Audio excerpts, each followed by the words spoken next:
Hello, everybody, and welcome back to the Games Done Quick Hotfix. This is How to Train a Speedrunner. We have a great show for you, like we do every week. Before we get into that, just a few quick reminders. Frame Fatales is games done. Oh my! Every week, this is like the fifth letter, and I couldn't get through it. Frame Fatales is games done. Nope, game done. I can't even say our own show name. It's our all-women online speedrunning community. The upcoming event, Flame Fatales, will run from August 13th through 20th. The schedule will be released July 6th. Go to gamesdonequick.com/framefatales for more information. I got it the second time. If you missed out on SGU 2023 or our Juneteenth celebration, you can check out the VODs on youtube.com/gamesdonequick. The VODs for those will be up in about a week's time, so keep an eye out for that. All that said, we already got Blue Fire for you tonight. We'll be learning that, and I will hand it over to Runner. Let him introduce himself. Hey there, everybody. My name is Glint. I'm going to be showing off Blue Fire for you today. It's a very cool Metroidvania-esque 3D platformer inspired by games like Hollow Knight and Legend of Zelda. I'm very excited to show it off to you today, and if everybody's ready, I'm basically good to start. Actually, maybe I'll go over the settings first before we start the timer or anything like that, if you guys are down. Yeah, go for it. For sure. So, in terms of game settings, not much is going to have to change, but we have lovely developers for this game since it's a nice little indie game and we were able to communicate with them. And they actually introduced a speedrunning mode for this game. So there actually is a timer in-game that we use to time our runs. So if you ever wanted to speedrun this game in the future, you will have to turn the in-game timer on, as it will display in the top right corner of the game whenever you're doing a run. As well as other stuff, I'd recommend turning stuff like the auto camera adjust, smooth camera, idle camera movement, camera shakes off. It just makes the game feel a little smoother, but if you like those things, all the more power to you. Actually, let me turn the music on a little bit too, since the music is great. Alongside that, controls are all personal preference, so do with those as you will, and the graphics settings are, again, all based on your PC, so don't worry about these. If a PC powerful enough to run it at high graphics, go for it. I like running stuff on low because I like to run at those graphics. I also personally run at a frame limit of 120. In terms of difficulty for the game, we're going to be running glitchless today, which the game, or the title might turn you off a little bit. Glitchless seems like a casual playthrough. Trust me, the run is kind of crazy. We're going to do some insanely cool sequence breaks, and there is still very cool innate movement in the game. So if anything, I think this is my favorite category out of all of them. Probably a good thing considering it's the one that I run. We'll be running the game on the lowest difficulty just because the only thing that really changes is boss HP and amount of damage you take. So to speed up the run, playing on a lower difficulty definitely helps a little bit. Lets us do some more interesting stuff too, not worry about our HP all too much.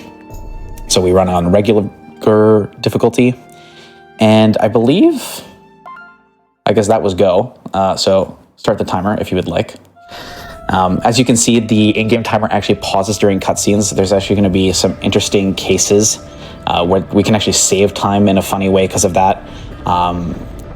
Most in-game timers for other games that you run might not pause during cutscenes, but since it does in this game, we can save some weird time where things in the level move while we're in the cutscene, and as we move forward, we can save time because of that.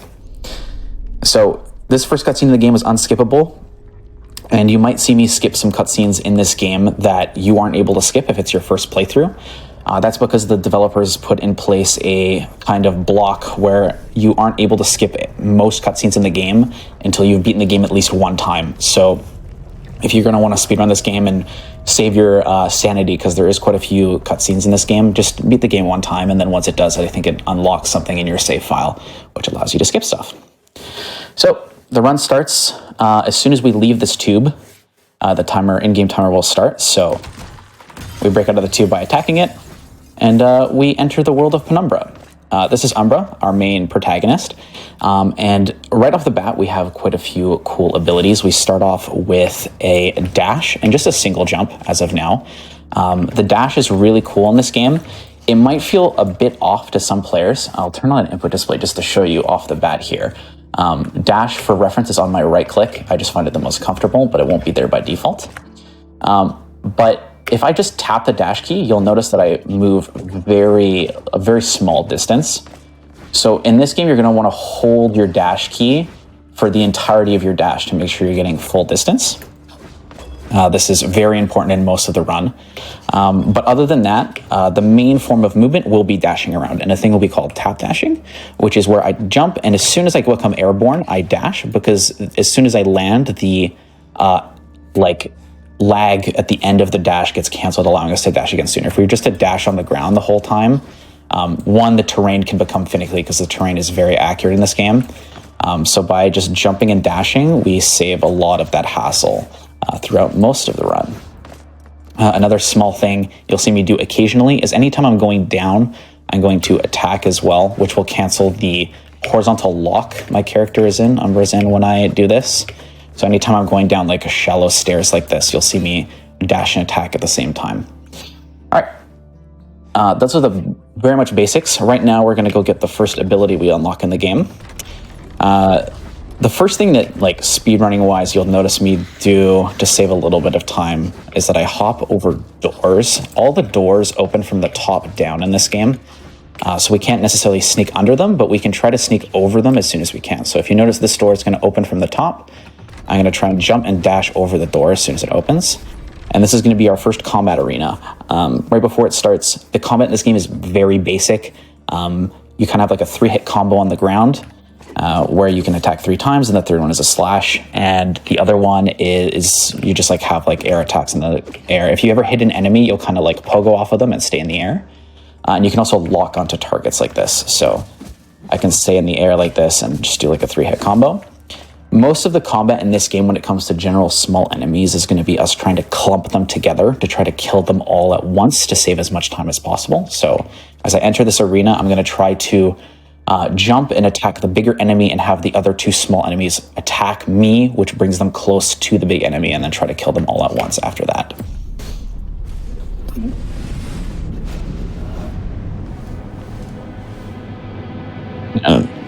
Jump dash forward, jump and attack this guy.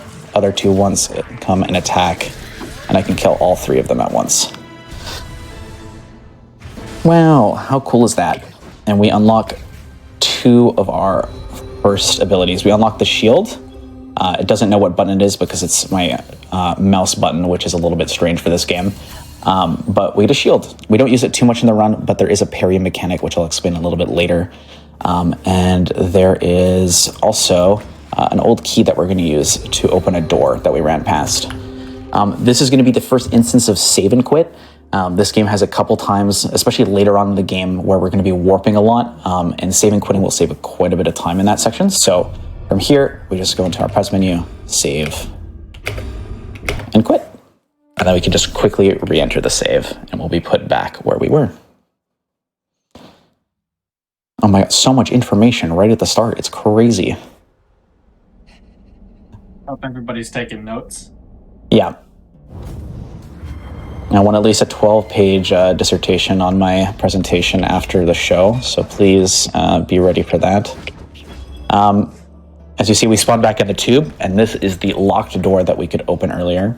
For some reason, this is a really weird bug on PC. I don't know, or for keyboard and mouse, because I play this game on keyboard and mouse. If you guys end up running this game on keyboard and mouse, for some reason, if you interact with a door like this and unlock it, you have to push the the open door key again. So I open the door with E, and then I push E again, and then I can dash. If for some reason, if you don't, you're just going to be locked in the animation where you can't dash here for some reason. So just a very small thing for those of you deciding to run on mouse and keyboard. This is going to be the first instance of a cutscene. Then I think you actually might be able to skip on your first playthrough, but if not, we get introduced to Vaughn. So I'm just going to go into this cutscene, and then by mashing right-click, we can just skip it. We don't have to worry about skipping it too fast because the timer does pause, so just skip it on your own time. And this is going to be our first void. You might have noticed that we have some stuff like HP, mana. This is the stuff that we use whenever we use our shield in game. You can notice that this goes down. And then we have spirits. This won't be really relevant because this is all currency that we don't really spend in the game. And then down here we have basically what I would consider like an Estus flask or soul and like Hollow Knight. If we ever take damage, so let me let this guy beat me up a little bit. Wow. Okay, there we go. This is another nice reason we play on normal. We take almost no damage, which is really nice. But if we use one, we will heal, and we also refill our mana bar up there as well. So that's a nice little thing to keep note of. So this is going to be the first instance which I talked about waiting in a cutscene longer than you might want to actually save time. As soon as we enter this level, there's moving platforms in the background that will actually move in the real world as they move in the cutscene. So by sitting in the cutscene for a certain period amount of time, we can wait till like the perfect time to try to catch a cycle. It's been a while since I've played this game, so there's a chance I missed the cycle, but I'll try to go for it anyways just to show it off. As I enter here, I wait for a particular camera transition, and that's when I decide to skip the cutscene. So you'll notice, I think it's right at the beginning, you can notice these platforms moving potentially. It's right after this. Is where I skip, but you can see those platforms in the background. So those are all moving, and they were moving during the cutscene. And by going nice and quickly, I should be able to just barely catch this cycle. And since the timer was paused all in that cutscene, we actually saved a little bit of time by waiting in there and running around. So these are all Void Souls. They're not super relevant for any percent. You will need to get them for 100%, and they are the things that unlock extra spirit slots. I'll explain those in a little bit, but they're not very relevant for now. In terms of this section, it's just run around, copy the movement. It's a little bit finicky, but overall relatively easy. And by finishing the void, we also get an extra piece of HP, which will be nice to have just in case for like certain boss fights. Later game boss fights in this game do not mess around. A lot of the bosses will chunk you for like half your HP, so having a little bit extra is nice to work with. All right, so we're only, in terms of like an actual run, probably like a minute and a half, 2 minutes into the run, and this is where the first major sequence breaks of the game comes in. You can notice this little spirit dive floating up there. You're meant to get this much later. We're going to unlock abilities in this game like wall jumping and a double jump, and you're expected to kind of like wall jump and double jump off the walls to get up there. But by getting on this Vaughn statue, using Coyote time, which I'll try to explain a little bit later since it's not like the perfect place to explain it, we can basically get on this window, not dash off the window, I can walk off. So here, dash, jump onto the window, walk off, jump, dash into this crack here. I have to open the door or I can't dash. And I'm gonna turn on my input display so you can see what I'm doing here, but I'm gonna hold W into this little like teardrop thing on the wall here. And basically what I'm looking for is for Umbra to get nudged up. If I attack, you can see there, that was actually perfect, like this. I usually wait to do it on a second attack. All of these are happening on the first attack right now, which is nice. But sometimes if you get a second attack like that, or like one where you get stuck, the second attack almost guarantees nudges you up, which is really nice. And when you get that nudge up, if you dash, we're gonna get launched into the air high enough to reach this beam, because we're gonna save our jump. This is that Coyote time stuff that I was talking about earlier. So if I attack, jump, dash, and then jump, I can land on this beam and then grab the Fire Keep tier. This tier is absolutely busted. It is a spirit. I'll explain to you what it is when we equip it, which will be very soon. But then we have to go through the door and we just do some platforming over to this section. Now I'm gonna kill these enemies, which you don't normally want to do, but just to explain something.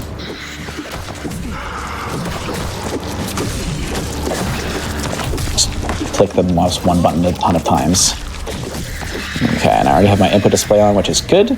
And normally I wouldn't kill these enemies. I would just come into this room along the left side here, dash onto this box, and then dash onto this corner. This game has a mechanic called directed dash. You might notice that when Umbra dashes, I dash very horizontally almost at all times. However, if I'm targeting something, I dash towards the target arrow. This is actually an intended mechanic. It actually gets taught to us like in 30 seconds from now, but we actually abuse it a little bit early. If you notice when I jump here, I'm gonna get a target arrow on this lever, which it tends me to do like all this platforming around this room. But if I aim my camera in this general direction, if you aim it too far this way, you might target the wrong thing, but I just put it in the top right of my camera. Jump, target and dash, I can get up here much earlier than I was supposed to, which is very nice. And then the same thing is going to happen where we're going to get a timed mini game where it expects us to go around, but we can actually jump on this box. So make sure you don't accidentally break it, and then go to the room, go backwards here, which is nice. And just do this. So the timed event that's supposed to take like stress you out a little bit is super quick. Now we have this room at the end of the hallway that we're gonna have to go open. So this is the attack dashing stuff that I was talking about that will help you go down a little bit faster. So to open that door, we're gonna have to take a couple levers, but first, this is our first fire shrine. So this is the bench / campfire type thing that you would expect from like a Hollow Knight or a Souls game.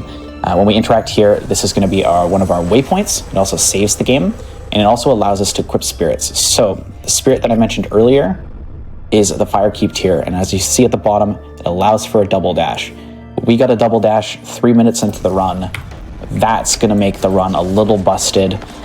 To explain the double dash mechanics, because a lot of what makes this game faster than certain other ones will actually be how you manage your dashes. So now that we've equipped double dash, you can see that we have this little teardrop in the top left here.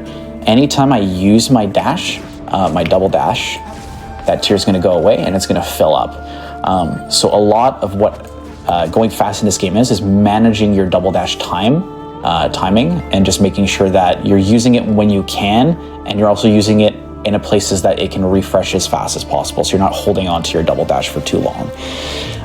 You're going to notice a lot of like small movement things that I do that revolve around this idea. So as we progress, now that we have double dash, we're just going to dash down this bridge. We're going to go up to the right side first and hit this lever. By doing stuff with double dash, we can cut corners. But this is the first instance of the game teaching you direct to dash. You target, hit the lever, and then turn around just to speed stuff up a little bit. Now we go to the other side and do the same thing.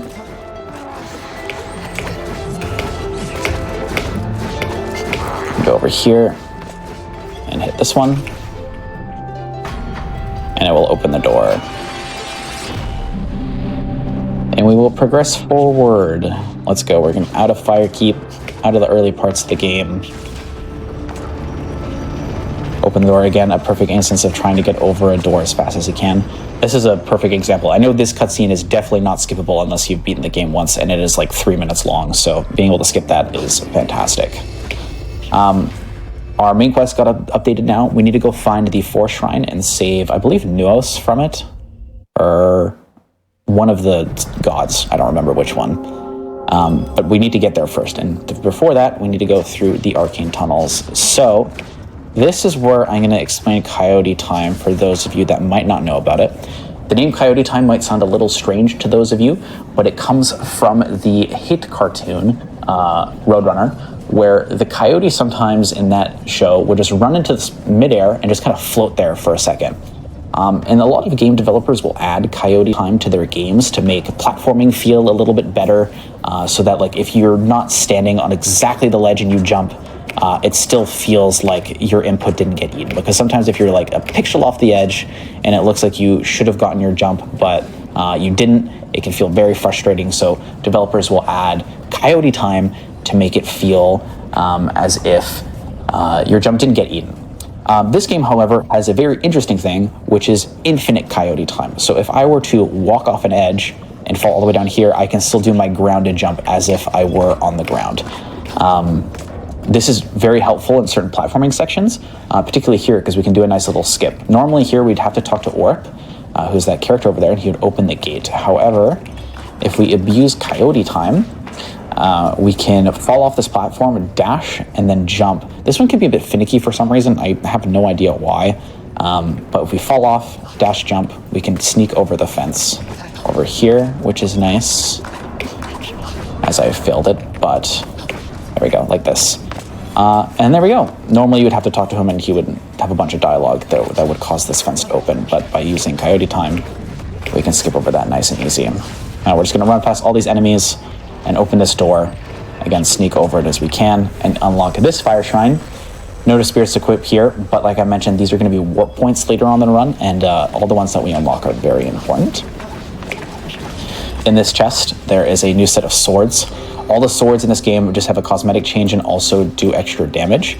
So as I ride this elevator, normally this is where I would change my swords. You can notice that the screen wraps here. By going left on the screen, you'll go to the last page, and then we go over to this set of swords.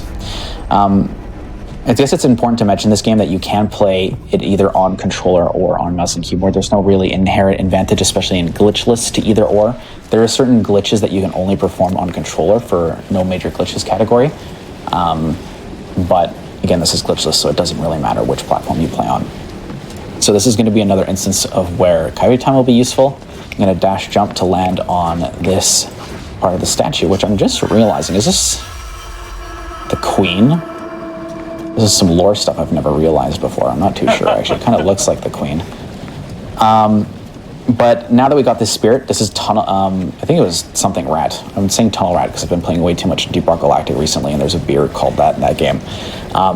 But we grabbed this. It's our second spirit, and the only other spirit we're going to get throughout the run. It gives us additional air damage, and we'll just equip it at the next shrine we go to. So we're going to go across here. You can just platform on this and head over to the door.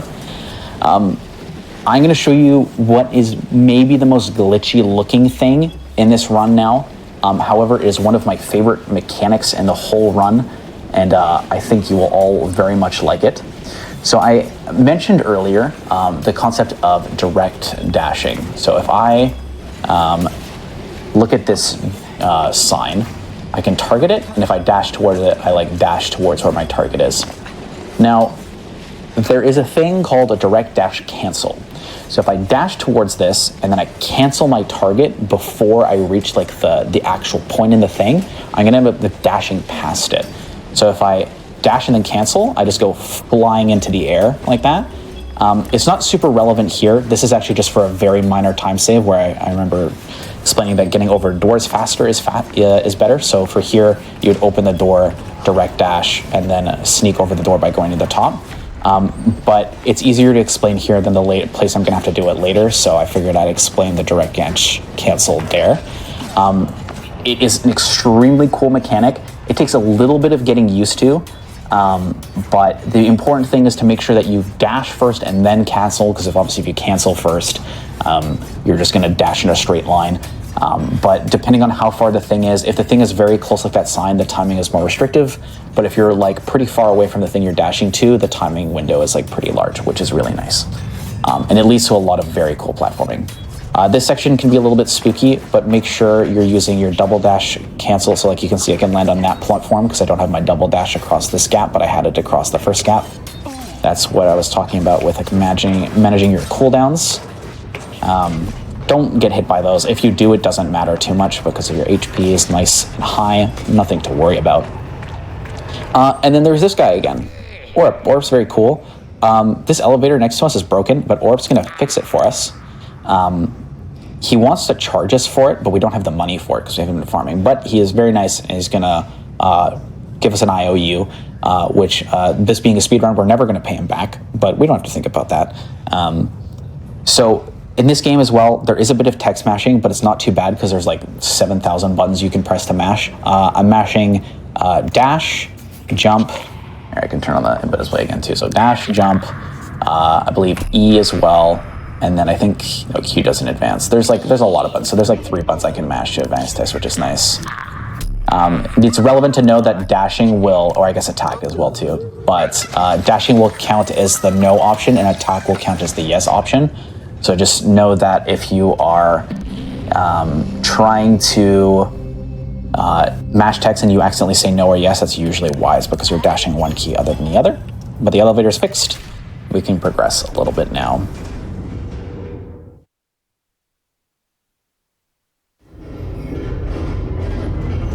Alrighty. We are now a little bit later. We're going to go unlock another ability, which we definitely shouldn't be able to unlock quite yet. But by hitting this lever and doing this cool little mechanic that I call slash dashing, it literally is used nowhere else in the run. besides here. Actually, I'll do it on this platform since it's a little larger. I'll just kill this enemy. But I mentioned earlier that Umbra has a 3-hit combo. And you can notice specifically on the 3rd hit, it happens on the 1st hit too, but the 3rd hit is very significant, that you get nudged forward. And that extra nudge of speed is just enough we need to cross this gap. So by attack, and then attacking on the edge, I usually give myself a lot of space. A thing to note as well is that you don't have to mash attack and then get the timing exactly. So long as they're somewhat spaced together but not too far apart, you can go through the whole 3-hit combo. So it makes it so that you don't have to like space it perfectly on the edge. I like to just give myself some distance, do the 3-hit, and then just get the 3rd hit right on the edge. By standing on these little lamps, we can jump to the edge of each of these platforms. And then we can do another directed dash on this enemy. This enemy can be very finicky sometimes. I've often dashed to him and not grabbed this ledge and just fell and died. He'll also sometimes be standing too far away for you to grab. He's a cute little guy though. But if that happens, all you need to do is double dash under the platform. And if you stand at least a little far away, not too far, you can jump and target these barrels, which is a nice little backup for this. And sometimes will be the like only relevant way that you can get up here. So we're gonna have another combat arena. I mentioned earlier that we can parry. If you block, like use your shield right before you get hit, there's a chance that you can parry. It doesn't save the most amount of time, but I go for them on each attack here. So that was a parry there. Another parry, and it does just like a little bit extra damage. We'll speed these up just a little bit, which is nice. A little bit too early there, but that's fine. You can see that it doesn't do so much more damage that it's like super relevant, but it can be sometimes.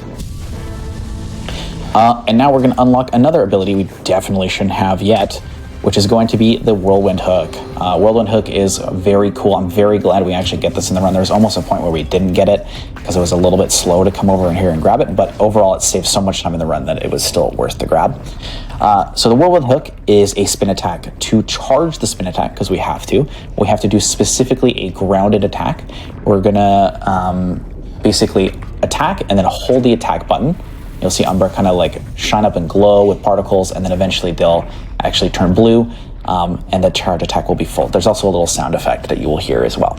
Once you have this charge attack, you now have a spin attack, which will do a ton of damage and also launches you in the air. So we kind of have a double jump now, which is super cool.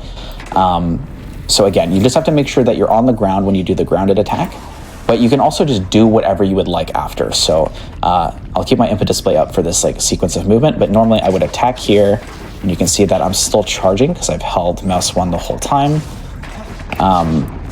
And then again, I can just spin here instead of doing the slash dash to get across the gap. So that is very cool.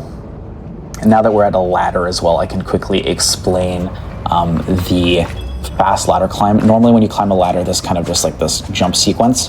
To climb a ladder fast, we just jump at the apex of the like little jump boost that you get, and then re-grab the ladder and just recycle that movement. So jump. Now I'll just get you up the ladders nice and quick.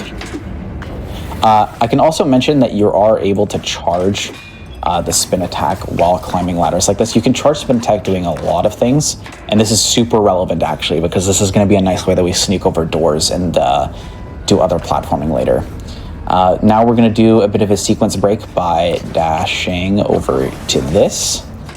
And then we just have to wait for our double dash to recharge because we do need it to make this distance. Hit this lever, which will open the door up there. And then we go to this ladder, do the ladder movement, fall down. Owie. All right. And now we have reached, I cannot remember, Stoneheart City. That's the place we're at. We got a nice opening cutscene here. Again, I can charge my spin attack in the air because I started a ground attack there. And that'll allow us to cross the gap a little faster. This is the first fire shrine we've reached since we got that last spirit. So we're going to equip Aerial Rat is what it's called, which will do that extra little bit air damage, which is really nice. And now we're gonna have to go on the fourth shrine. The fourth shrine is that door in the middle of the screen right there. However, there's a lever on the platform up there. Normally the game kind of wants you to go around this, but since we have so many abilities that we definitely shouldn't have quite yet, we can actually head up here, and by double dashing and spin attacking around, there's a whole ledge here that we can stand on, and you can come hit this lever early. You can also see that when I grounded attack this lever, I held my attack button, and I actually charged a spin attack here. This spin attack is actually not relevant because we need to fall down here, but stuff like that will become a little bit relevant, especially as we enter the forest shrine.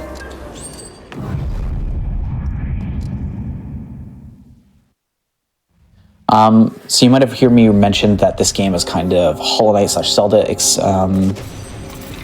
inspired. This is probably one of the aspects that you'll kind of notice in here. This is very dungeon-esque. It's also a cutscene I can skip, but I'll let you kind of see the cool visuals. There's a bunch of like random puzzle stuff we have to do here, but again, we have so many abilities that we shouldn't have early that we can skip. Normally, it wants you to go hit a lever over there. That's going to lower the water level. There's like water around us, but that's the second lever.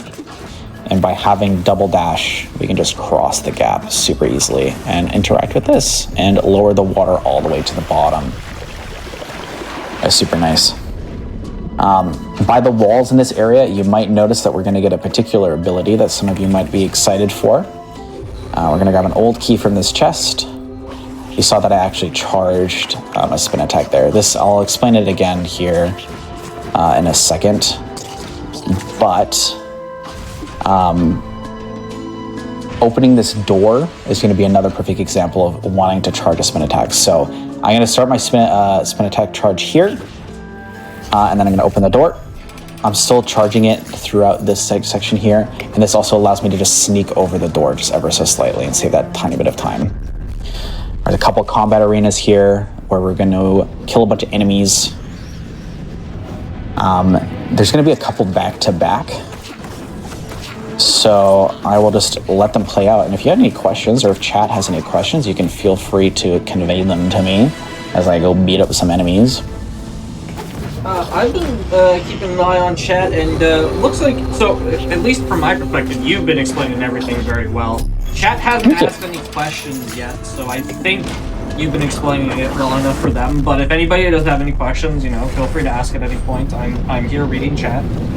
Yeah, for sure, and I'm more than happy to answer any questions if anybody has any.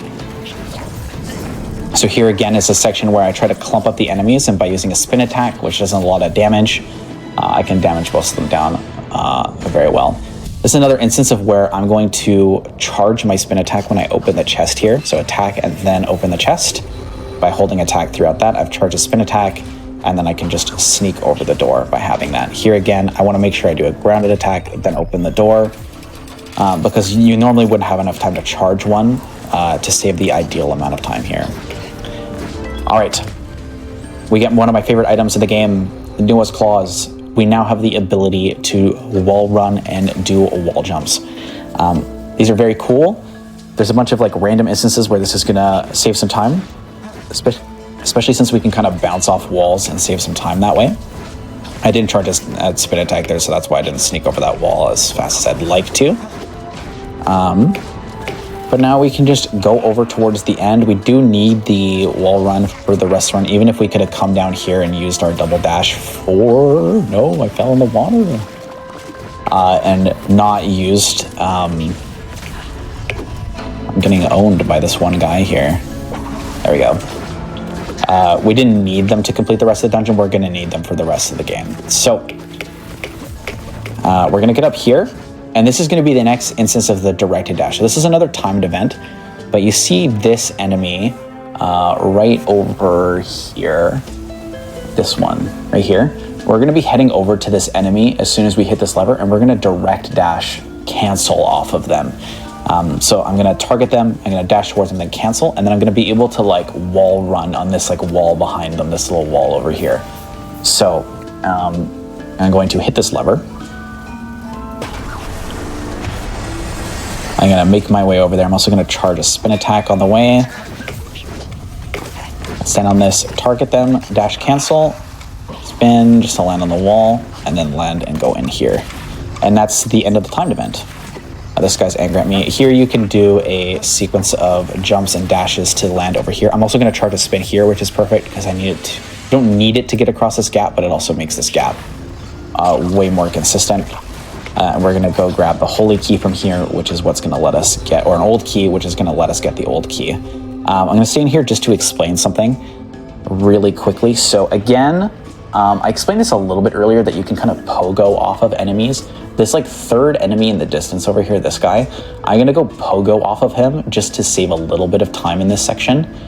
When you hit an enemy, you get your double jump and your dash back. We don't have our double jump yet, but this is relevant for dash, especially since we're gonna be, our double dash cooldown will be down as we get over there. So if I do this correctly, I'll try to do it first try here. We're going to dash, jump, dash across the gap, jump, spin, dash, melee, and then dash again to get across the gap nice and quick like that. So that little pogo that we do there saves a little bit of time, which is nice. All right, open the chest. This gives us the holy key, which will open the boss arena. And we're gonna open this chest, which is gonna give us the silver blades, which are swords slightly better than these. I know there's a chance that these don't actually save time, but maybe it's a placebo, but I think they usually help in the damage department because they do just a little bit extra damage. So this is going to be our first boss of the game. The bosses are probably, in my opinion, as someone that really likes movement games, probably the hardest part of the game. These first two, so this one and the one that we do after this, in particular, can be really weird sometimes. They don't take very consistent damage, and I don't know why. So sometimes you'll get like a 2-cycle on them, or sometimes you'll just be stuck in the boss fight forever. So if you're struggling with it, don't worry about it too much. Just do the boss fight. Eventually, your times might come down to like getting these boss fights quick, but overall, it usually never will.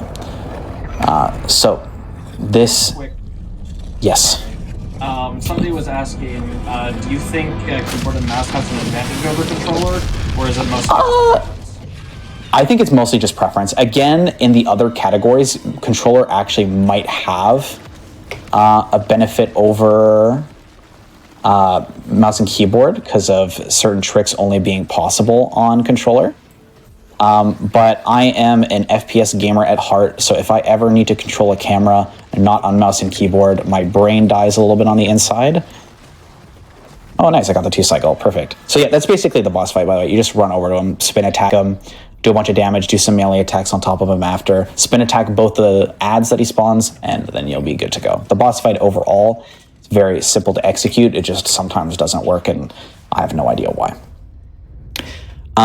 That being said, mouse and keyboard doesn't necessarily have an advantage at all, especially in this category. It's, again, just all personal preference. The other top runner of this game plays on controller, and they have a completely fine time doing that. I think I'm actually, funnily enough, the only mouse and keyboard player of this game.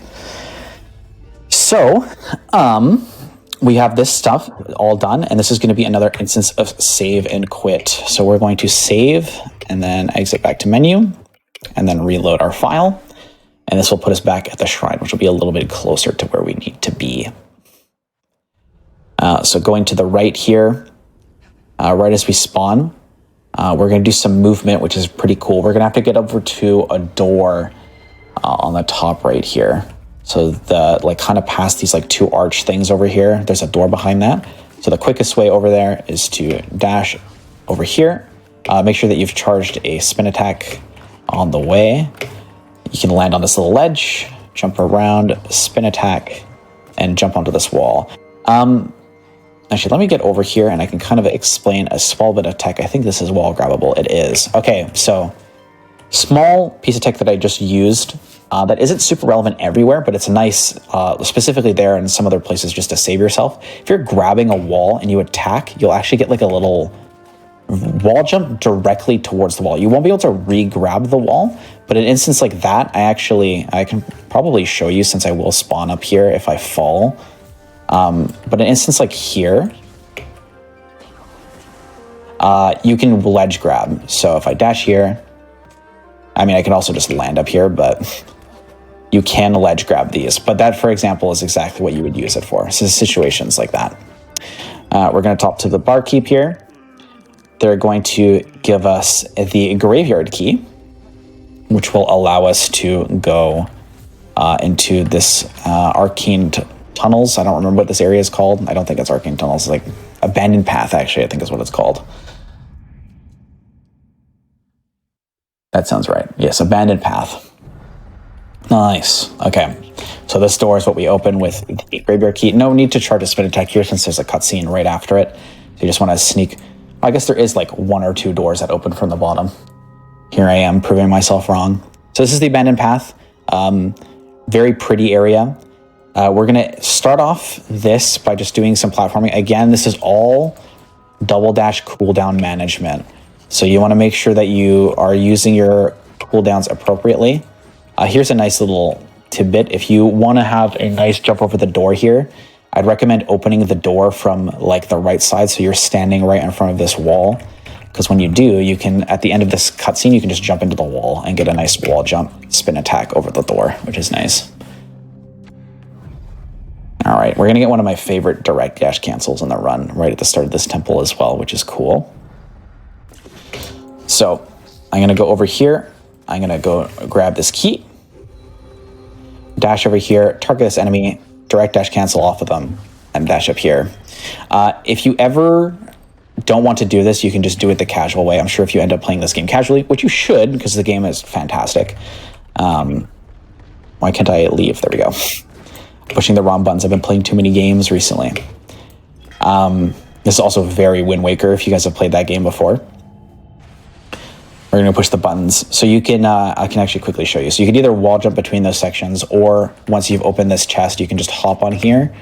Actually, you would have your spin attack, which I didn't have, which is relevant here. So you can just hop on here, spin attack, dash, damage boost off of this, and then wall jump between those walls and get up there. The direction cancel is giving you some trouble.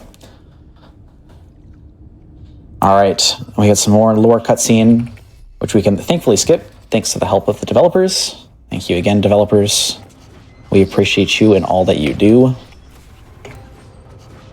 And we enter Youth's Temple at large. So this temple is very cool. We're going to be getting our third-ish, I guess, in the case of the run ability here. I don't know if you want to consider double dash one of them or not, since it's not an ability, it's a spirit, but I'm going to kill this guy just because I want to explain one of the weird jump things that we're doing. I'm going to explain it on the next set. But it's basically what I just did. Here's a set of swords that we're going to get. But when you jump into a wall in this game, it still mystifies me a little bit. Sometimes it just doesn't like to work, and I don't know why. But you can dash and then immediately jump off the wall. I think holding dash for a particular amount of time might be also the deciding factor, so I will turn my input display on for this. Again, if you're just got here, my dash key is my right click and jump will be space. I jump into the wall, dash, and then just jump as soon as I touch the wall, and you can kind of re-grab it. So normally in this section, you would have to go all the way around here and then climb the ladder and then get up there. But by doing these like weird wall jumps, I should also have a charge attack spin here, which is relevant. We can jump into the wall, spin attack, wall jump off of this, and land up here, which saves a decent chunk of time. Because again, like I said, you would have to normally just go all the way around this. There's actually a skip that you could probably do going the right side here. But in general, this saves like a ton of time. So you're going to have to do some of those jumps later on as well. So learning them now is probably a pretty good idea. I also haven't equipped them yet, but we did just get better swords, the Peacekeepers.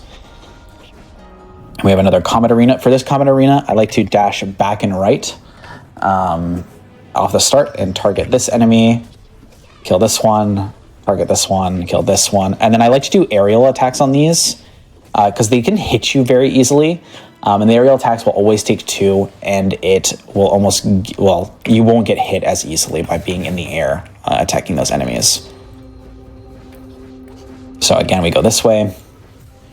We got the Holy Key, which will allow us to open this chest, which gives us that third/second ability I was talking about, which is Youth's Bracelet, which is the ability to double jump, let's go. We've basically been playing with a double jump this entire time with the spin attack, but now we have the equivalent of a triple jump.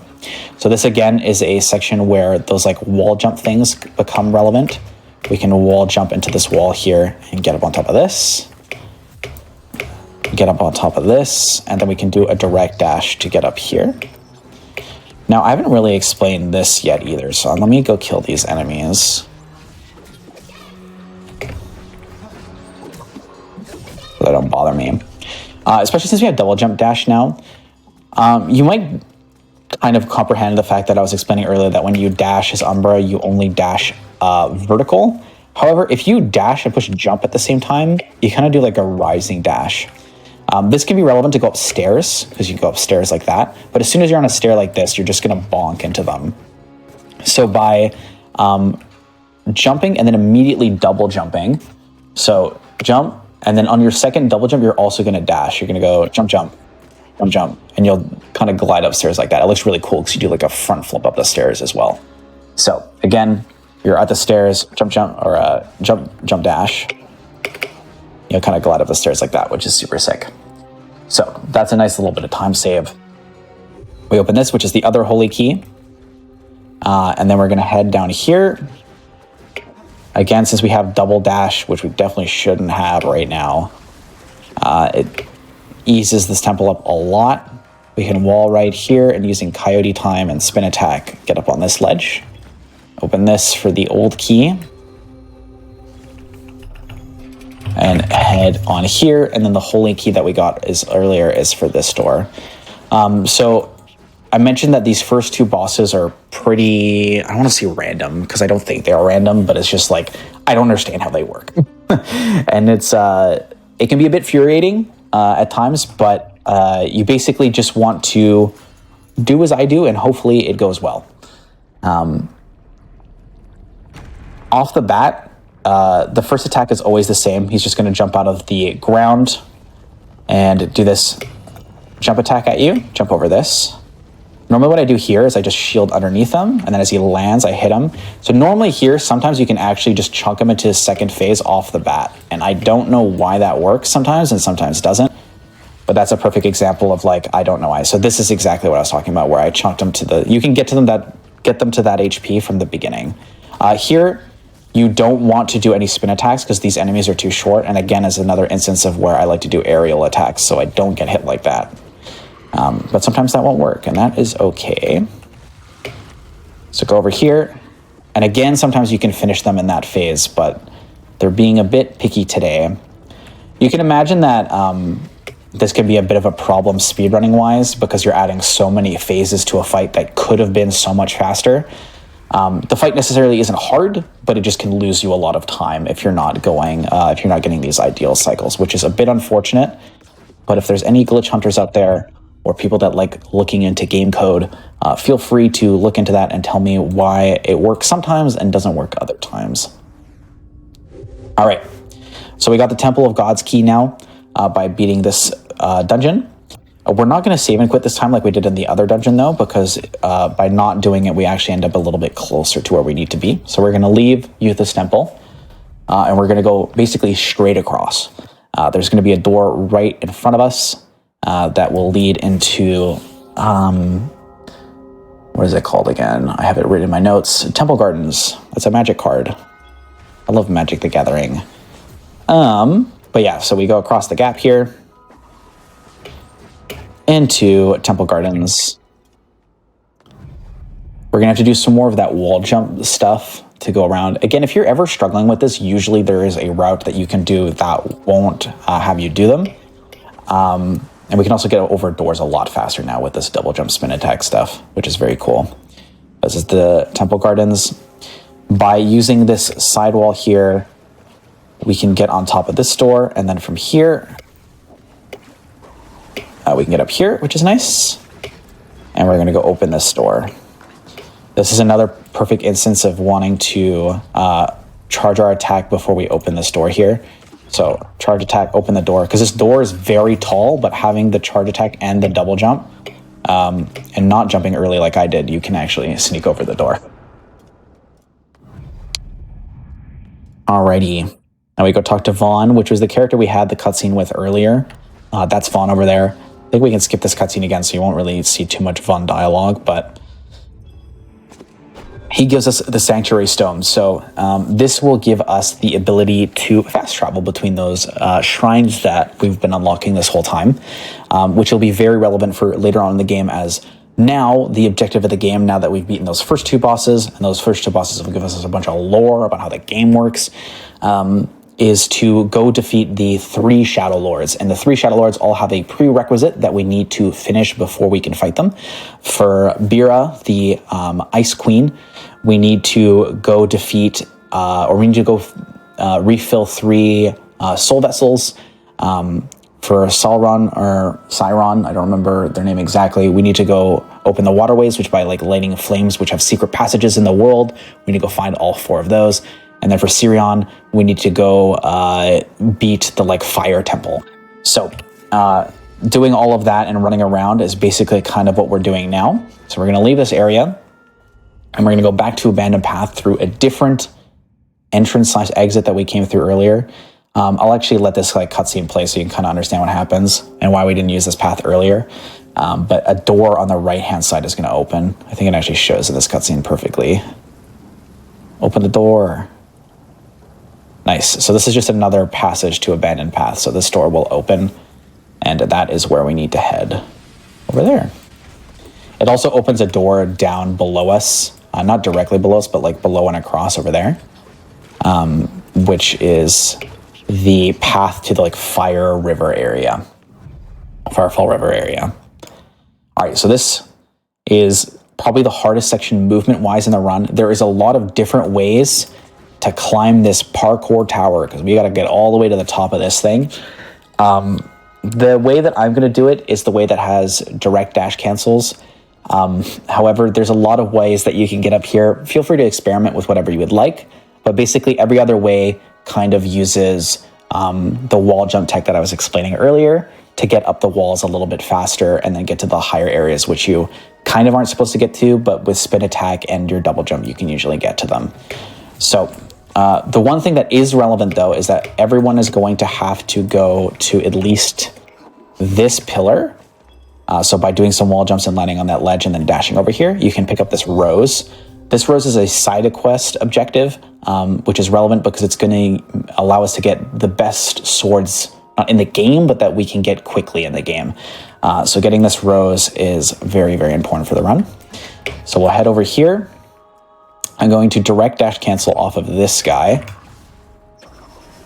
And the reason that this route is a little bit more dangerous than all the other ones is that these enemies will like attempt to murderize you the whole time that you're doing it. So I'm actually gonna heal really quickly. I don't die.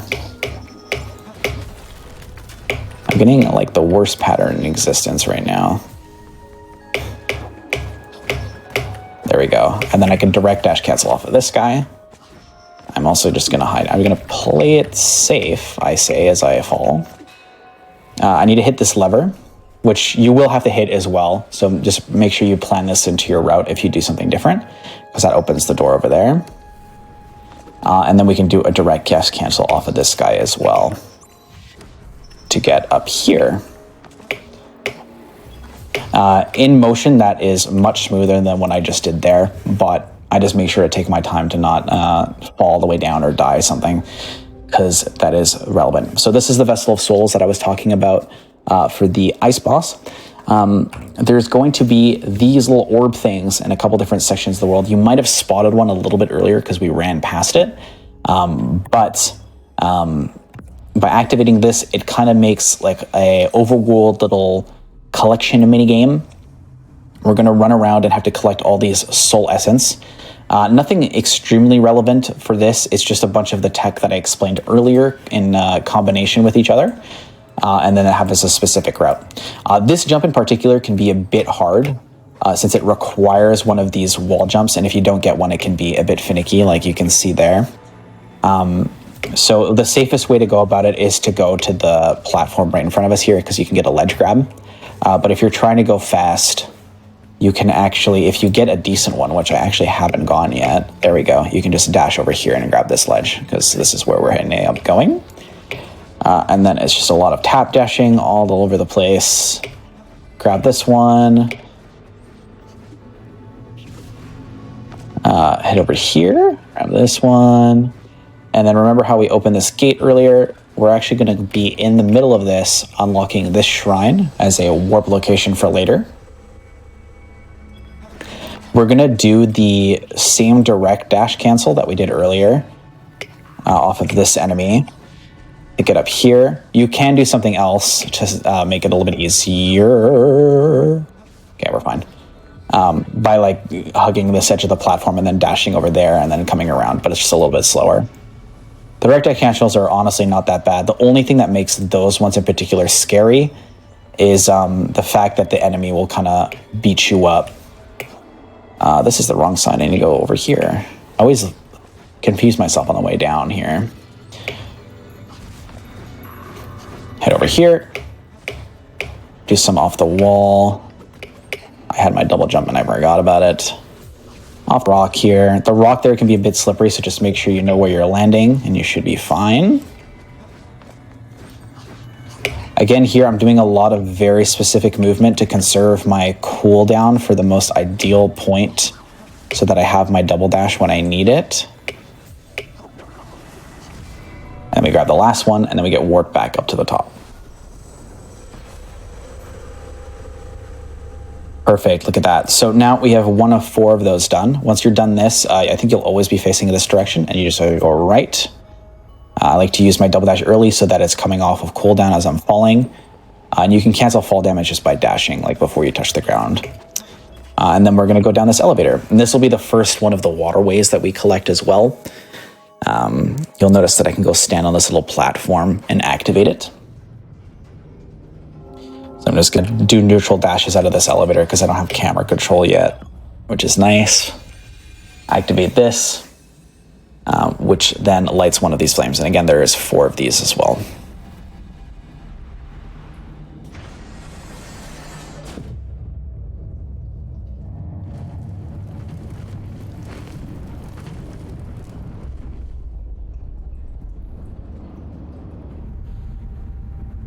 Nice, okay.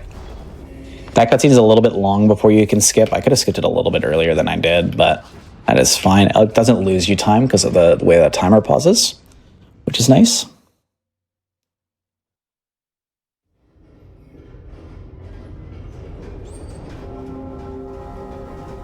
All right, out of here, we're gonna go back through that initial entrance we used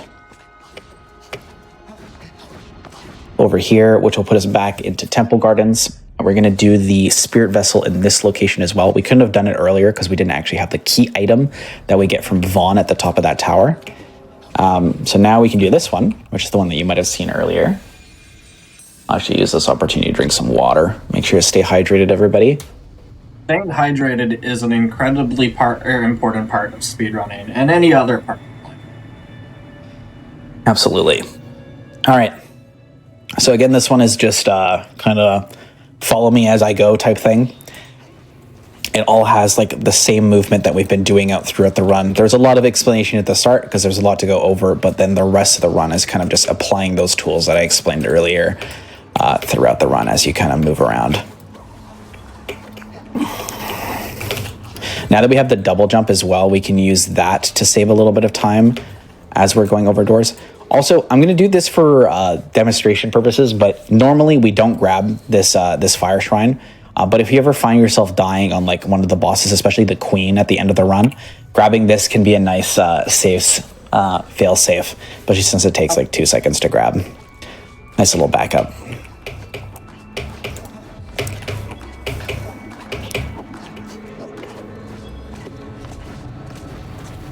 You'll notice that I use my double dash first here so that the cooldown comes up as early as possible.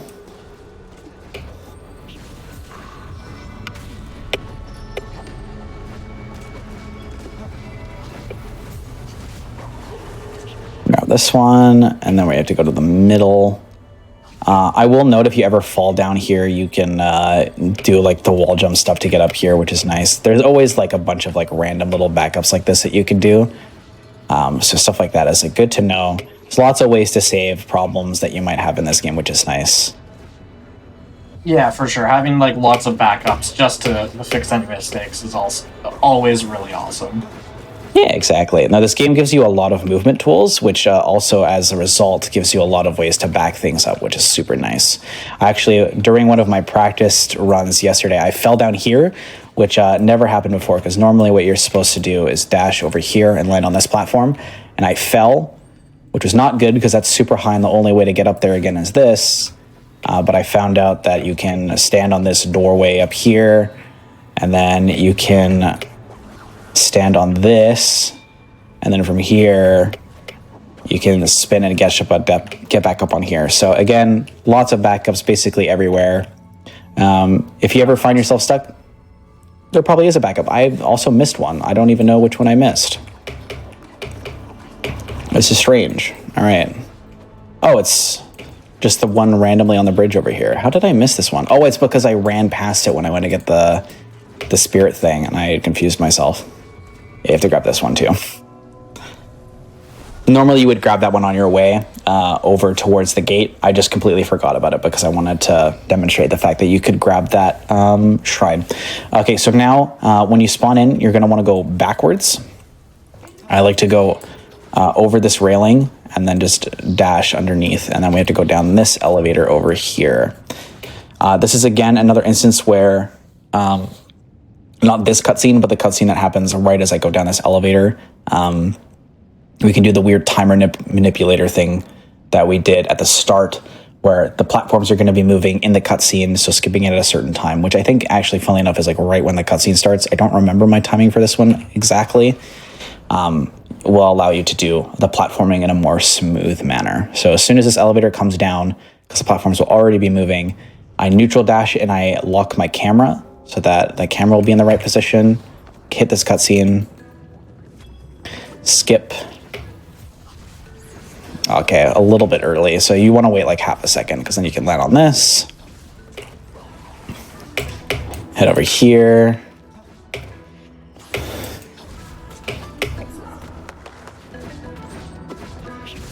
Down over here. So we're going to do actually a pretty cool... We haven't really done one yet, but there is death warps in this game.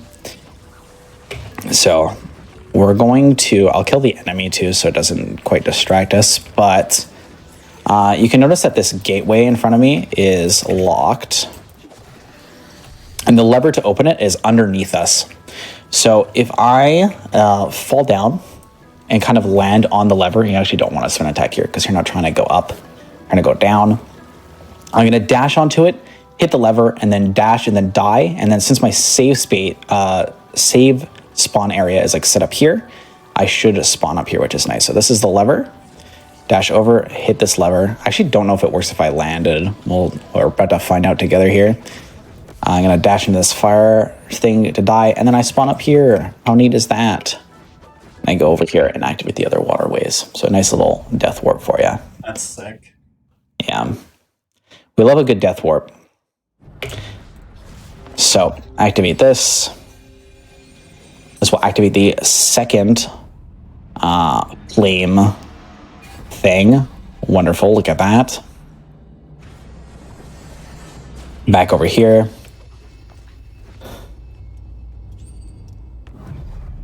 And we're going to go do another soul fragment, which is the one in the kind of area in here. So to our right in this direction.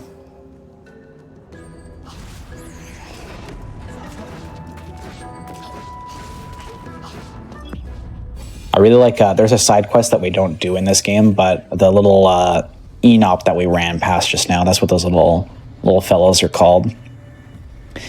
There's like a bunch of ones named after famous classical musicians, and they play music on their little instruments in tune to the music that's going on in the background, which I think is a nice little touch that the developers did.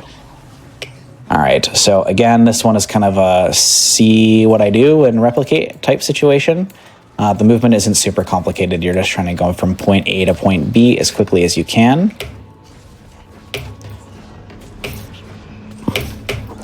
The one thing I will mention about this one is the little fire lizard on the platform in the middle over here can be a little terrifying because he hits like a truck.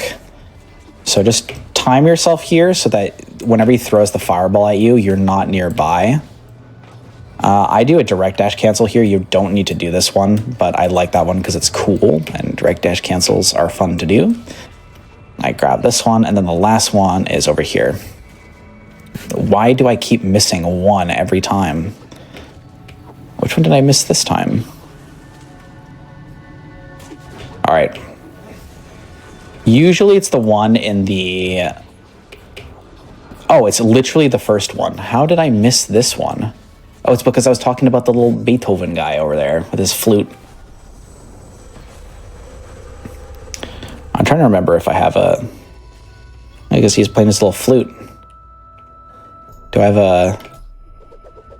I can do a little wave. There you go. You don't have to wave at him in the run, but, you know, we like to say hi to the locals on tutorial day. So we're going to head over to the Steam House. This is the, like, fire-esque temple that I was talking about earlier. It's got a lot of cool movement in it. There's, like, a whole pogo section at the end. It's really cool. So to start off, charge a spin attack, grab the ladder, hit this switch, which will open the door.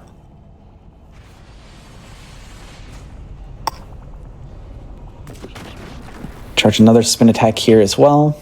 I like to save my double dash for here. And then we have to do a pretty hard set of wall jumps.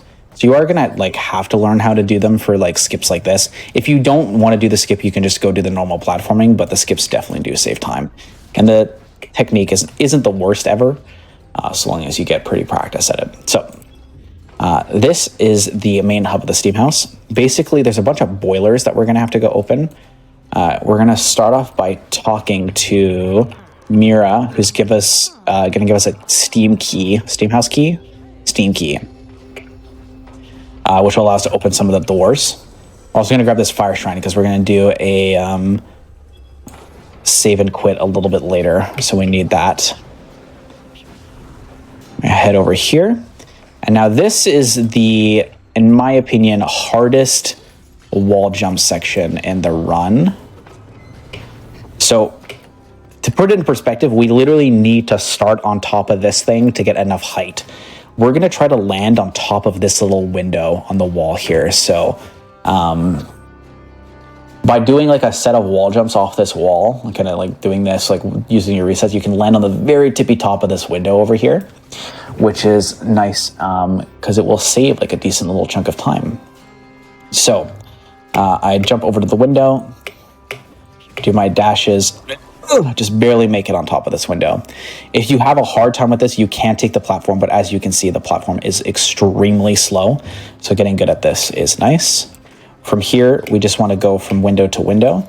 You want to be very careful. I have lost runs to accidentally grabbing this wall and like not recharging my dash and like running off. So just make sure that you're landing on the sill to refresh your double jump and stuff every time.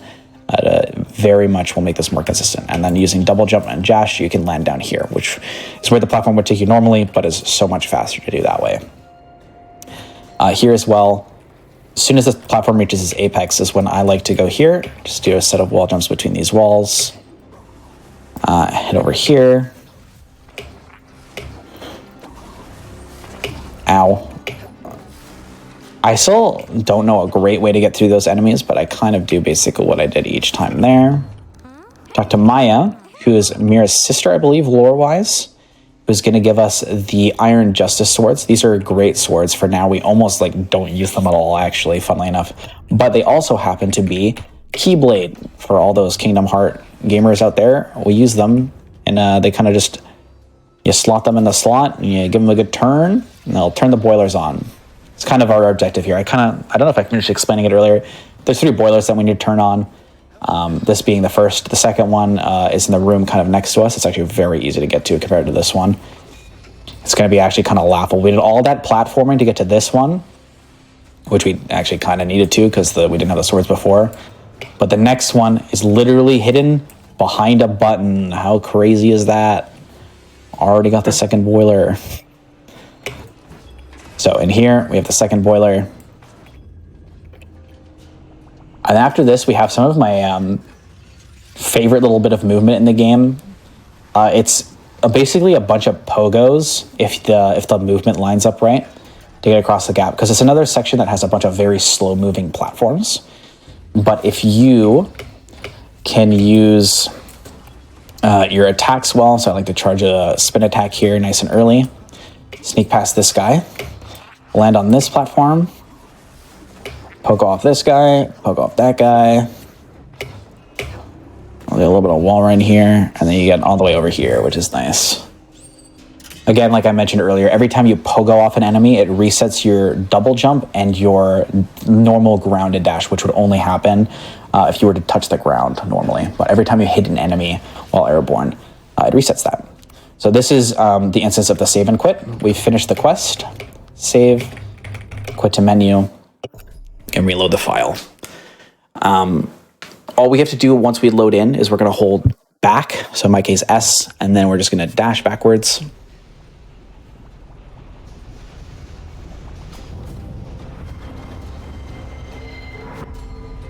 Bam, and we enter a cutscene.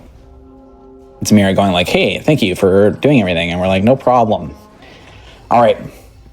Now this is my favorite little lore bit of the run. So we enter, what is this place called again? Rust Village. That's what it's called. This is where all the Unops live. And we're going to go talk to, I don't remember their name. We'll know it in a second once I talk to them. Barry. So Barry is having love life problems. And that's why we got the rose earlier. So we're going to give Barry a rose who they're going to go try and give it to their significant other and see, or their crush, you know, and see how that goes. We're going to head over here. We're going to go talk to Vaughn, and Vaughn's going to give us the key of Ember, which allows us to go fight the first Shadow Lord. And quickly to reset Barry's questline, we're just going to leave and re-enter this area. So as you know, we literally, like 10 seconds ago, gave Barry a flower so that he could go talk to his significant other. We're going to go see how much progress that they've made in that very short amount of time. I'm going to very slowly click through their dialogue too, because they have one of my favorite lines in the game is in Barry's dialogue here. So they have a child now. Things are going nice and quickly, which is nice. Nice to see you again. I can't believe this. I finally had the courage to talk to Innie, and how have I felt? And guess what? She secretly liked me back. I didn't even have to care for the rose, and now I'm a father. Us Unops breed pretty fast. I'm so happy. Thank you, my friend, and for venturing any more. My fighting days are over, and you can have these now. So these are the best swords that we can have in the game. And my favorite line being we Unops breed quickly. And I'm like, yeah, no kidding. It's been 10 seconds and you already have a baby. That's incredibly quick. Yeah, we got speedrunners within our speed game. It's kind of crazy. Life percent. All right, so now we have the Kina Defenders, which are nice 40 base power weapons. These will be great for fighting all the bosses. There are weapons better than this in the run, or in the game, sorry, but they take way longer to get. So we just go for these in the run. And now we're going to go fight the big Shadow Lords. Like I mentioned earlier, I suck at boss fights. I don't expect to die in like some of them, but Bira being the one we do after this one, she's really hard. So you know, we'll just go with the flow and see how things go. Oh, but from here, again, you kind of want to make sure you're spacing things properly, just because the gap is a little tight. But if you use all your abilities properly, you can cross the gap, and we get the opening cutscene to this guy, Sirion. Very cool. So his first set of attacks is just 3 swipes. You want to double jump backwards over them. Owie, this is kind of bad because the spin attack I had. All right, well, I swear it doesn't go this bad normally.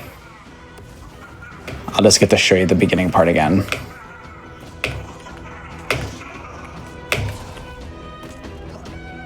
Yeah. Okay. How about we just start from the beginning? So again, to put this in perspective, it's not the worst thing ever, especially for this one, because the spawn point is super close. I've actually never had that boss fight go as bad as it did. But you know, there's a first for everything. That's never happened before. I think that's something that speedrunners like to say sometimes. I've heard it once or twice before. Yeah, exactly. So yeah, for this, all you basically have to do is just run back over from the fire shrine. Oh, you can see the little shadow thing. This will be relevant for those of you that played Hollow Knight and Souls games. You grab that, you get all your money back. We don't care about money though, because we are already rich gamers. Okay, so again, just don't get hit. Forehead, very easy. Jump. Jump. Jump. Look how that, not bad at all. And this, you can one cycle this first phase, which is really nice. It's literally as easy as that. If you get hit, which is the unfortunate thing, you lose your spin attack. I don't think I actually mentioned that earlier, but it is very relevant in boss fights like this, where you just don't want to get hit, because you'll lose your spin attack, and your spin attack is like such an important part of your DPS output. So here we just got to wait for his little golden form to go away, which means his armor's gone, and we can one cycle the second phase as well. And now there is a way to one cycle the third phase. It's just really hard because the window is extremely tight. So I'm gonna...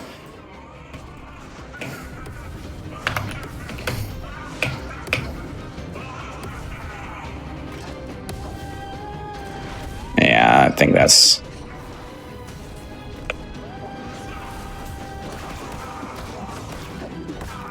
Okay, I still got it though. Let's go. So, if not, you would just do another one of those phases and then you'd be fine. And that is Siron. That's the first one down. In terms of difficulty, I would consider Siron the second hardest. Bira being the next one we're going to do, which is the ice one, and Soul Vessel's boss to be the hardest one. But again, it's all personal preference. As someone that's like never been very good at boss fights in any game that I play, they're just all hard.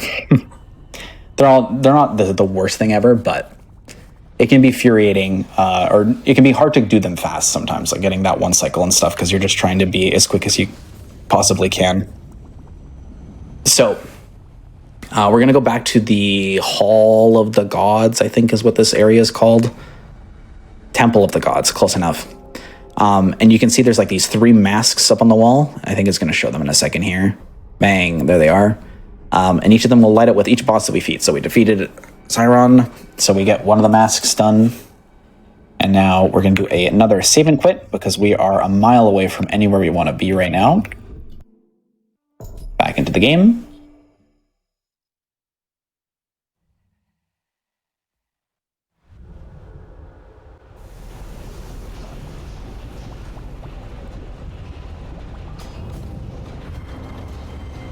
Alrighty, and then here is when all this warping is going to start happening. So I'm going to warp to Fire Keep to start, which is the first option on the list. And we're going to go do the last soul fragment section.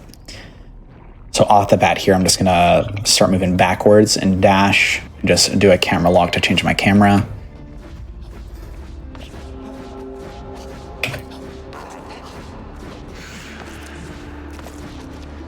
Head on over here. I get a nice charge attack so that I can try to jump over this door since it is pretty tall. And we'll activate this one. And again, this is another monkey see, monkey do moment where I'm just going to kind of run around and grab all these. There's nothing super complicated about them. It's just trying to do the fastest movement that you can to be as quick as you can. Like you can sneak under these railings and stuff to save a little bit of time in certain sections. Like that.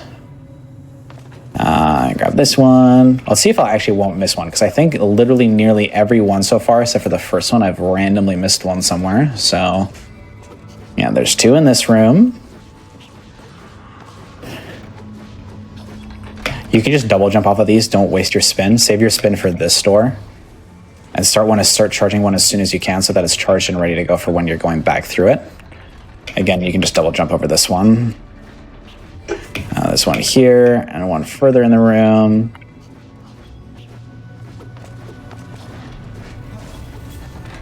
Again, just double jump is perfectly fine for something like that.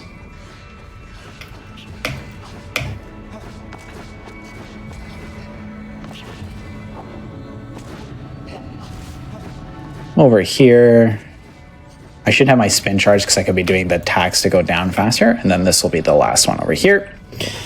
And that does the other thing. So this is another section, again, another save and quit. So there's quite a few right around in this section of the game. So save and quit the menu, because it's going to put us right back in the warp, because we're going to have to warp again as soon as we spawn.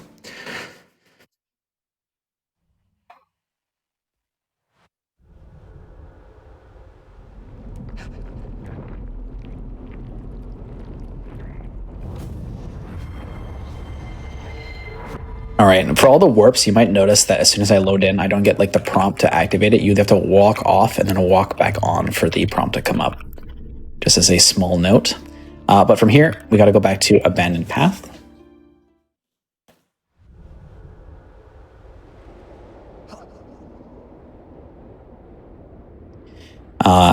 And now that we have all 4 of them done, we can go fight Vera. So we're going to do the double dash cancel, or the direct dash cancel, sorry. Again, my positioning is kind of bad here. I'm just going to be angry for a moment and then do it.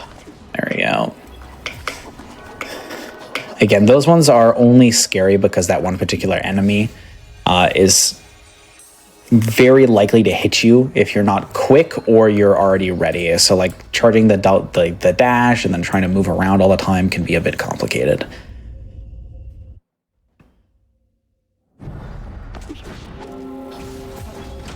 Alrighty. For this section, don't fall in the water. That is, wait, where am I? I'm back here. These are like little blocks that will recharge over time. Okay, I've literally never had this one. I'm going to let everything recharge so I can be on the normal cycle that I'm on here. I like to dash onto this one, and then dash across the gap. There we go. You can also do wall jumps to get that little bit of extra height here. It's going to be a bit unfortunate. I'm going to heal early here. I like to usually have both heals for this fight, because like I mentioned, this is, in my opinion, the scariest one. She's going to start off by doing 3 dashes. So as soon as you skip this cutscene, you just want to be ready to dash out of the way. Okay, and then the important thing here, and the reason that I struggle with this fight so much sometimes, is that you want to try to one-cycle this early phase, but if you don't, okay, which I did, which is nice, it can be a bit finicky. Right as this phase starts, I'm going to target dash towards her, get a couple hits in, which will make this second little bit a bit faster. So I'm going to jump, target, get a couple hits in. She's going to put a big shield up. And a charge. Make sure you're not like right directly in front of her, because you can accidentally bonk on that sword that she just put on the ice there. All right, and now she's going to attempt to throw icicles at me. And these can be kind of hard to dodge sometimes, which will take away your spin attack, which is unfortunate.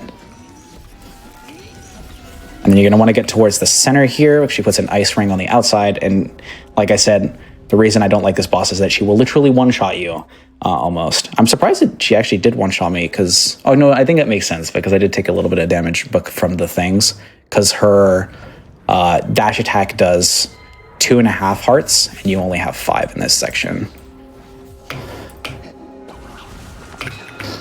Ooh.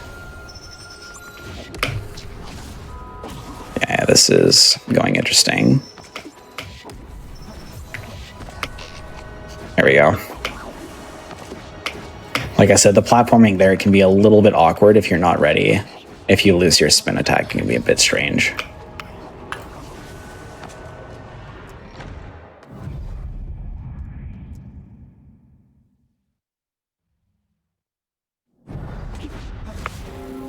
So again, I didn't do it the first time, but again, you can sneak over that door a little earlier than I did in the other attempt by using the thing. And then here we're full HP again, which is nice. Let's get the cutscene, get out of the way.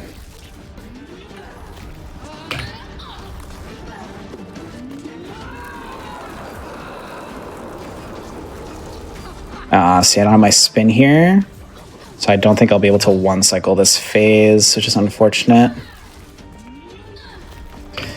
Her tornado also does like half your HP, which is insane. See. Okay. Normally not this bad, but I'm out of practice. And boss is hard, and that's okay sometimes. Especially if you're like rusty or just beginning, like you're gonna run into some issues. It's not a big deal if you take a death here and there. Yeah, exactly. The more you play the game, the more you'll improve. All right, so this is a situation where I'm just going to hide around this corner to charge my spin attack. And then I'll come in here and then do this. That's like a nice, safe way to do that. Just make sure you have the charge attack spin so you can think about one thing at once rather than charging the spin and entering the room at the same time.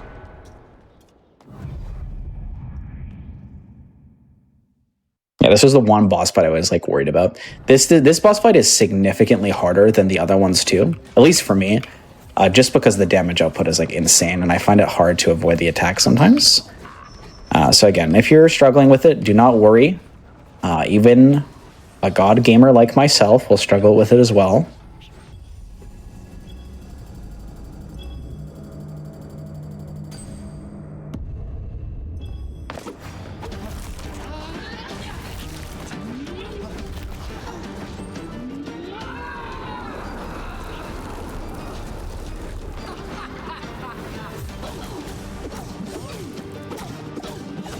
Yeah, we just got the one cycle, which is nice.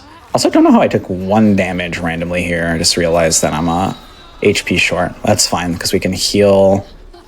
Not after this, because we are a bit on a time frame here, so...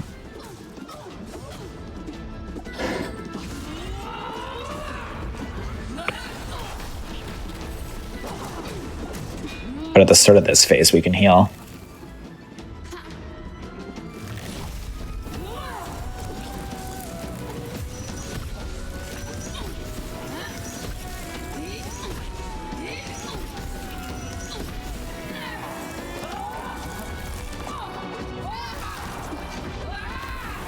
Okay, so now the boss fight should be fine as soon as you get to this point.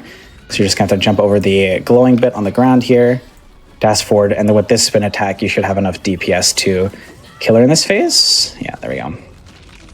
Nice. So I was almost there in the first attempt that I did. I literally just died right before the last little bit. Very nice. Okay, we're going to do another, well, not saving quit yet, because we got to enter the little Zelda exit the dungeon shadow temple thingy. I will randomly appear in the middle of the arena.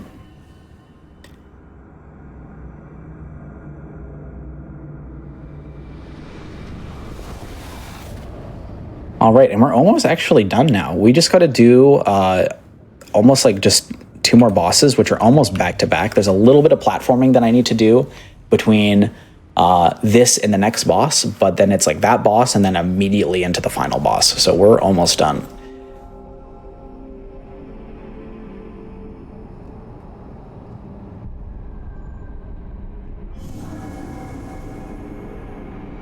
I don't know what the timing is looking like quite yet, but I'd be, if timing works out, I could do another like full run with no explanation after this too, if we have the time for it. Full run would be about an hour, just for a reference. We're at about an hour, so. Another save and quit there will put us back at a shrine, so we can do a warp.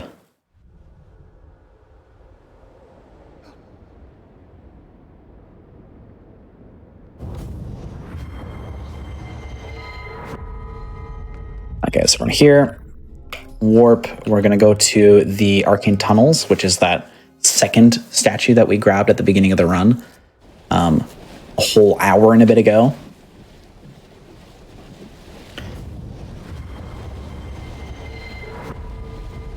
We're going to go into this, which we could have gone to earlier, but since we didn't have the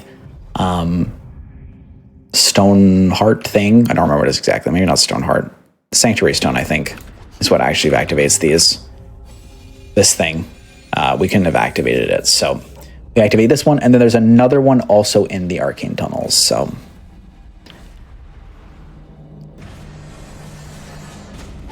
Back we go.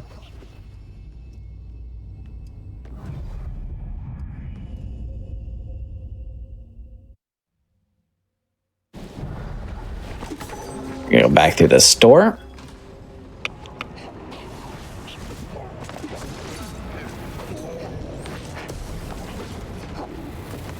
Do some platforming over to this one. We're gonna hit the lever, and this is like another like mini timed event to get into that tube over there.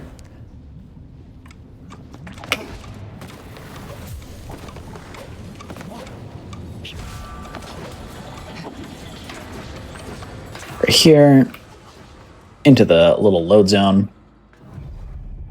and we get the last waterways flame here. Now, I have very funnily called the boss we're about to do the easiest boss in the run. In my posted PB, I have a PB that's faster than the one that I have on SRC at the moment, but I haven't uploaded that one because I didn't have a proper recording of it. But in my uploaded PB, I called this boss the easiest boss in the run, and then I proceeded to die and lose a minute to him, so... he is still the easiest. You cannot change my mind.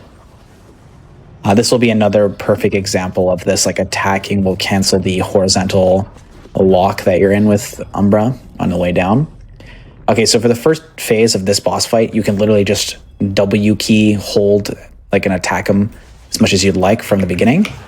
So I charge a spin attack, and then I just attack him over again. Even if I lose HP, it's not the biggest deal in the world. I'm just trying to get into the next phase as fast as possible.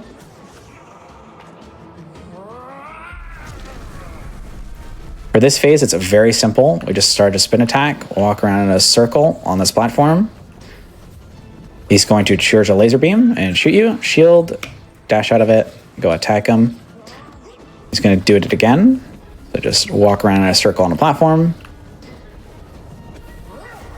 And charge a laser beam, shoot you.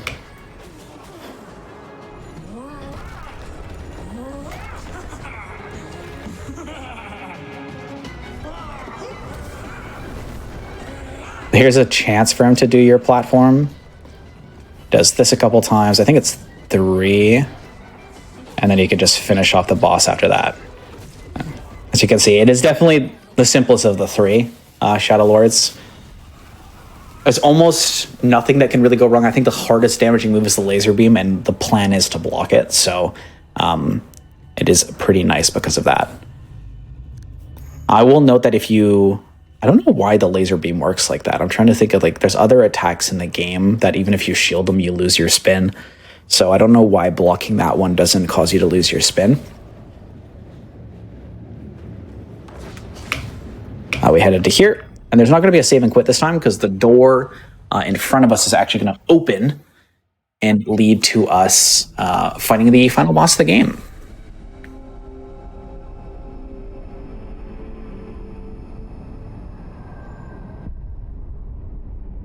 Which will be the Queen. Now, before I fight the Queen, since I won't really be able to explain it in the middle of the fight, there's 2 phases to the Queen. Once we get the Queen to about 50% HP, they will go into their second phase, where they kind of turn into a shadow-corrupted version of themselves. And in that version, there will be a couple fake versions of the Queen, and I prepared some images, which I'll pull up in a second here once this cutscene's over, to kind of show you the difference. So the one on the left is what the Queen will actually look like. On the one on the right is what the face will look like. You can see that the one on the left has like an extra set of arms and has like the big like star thing on their back. So that's just something to keep out. I know that's something a lot of people struggled with when they played casually, but if you're just trying to learn the run without really having to play the game, just something to look out for in that. And there's also a small audio cue that you will also hear. The one Queen that is real will laugh a little bit louder, and the audio is directional. So if you're wearing headphones, you should be able to pick out which one is the real one.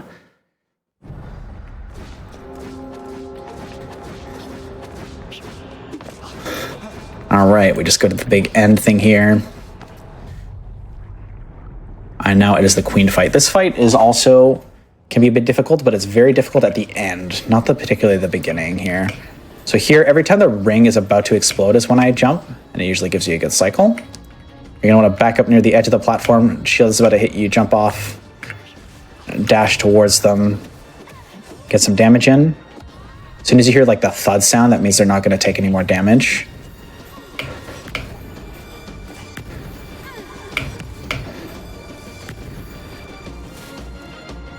Back to the edge of the platform.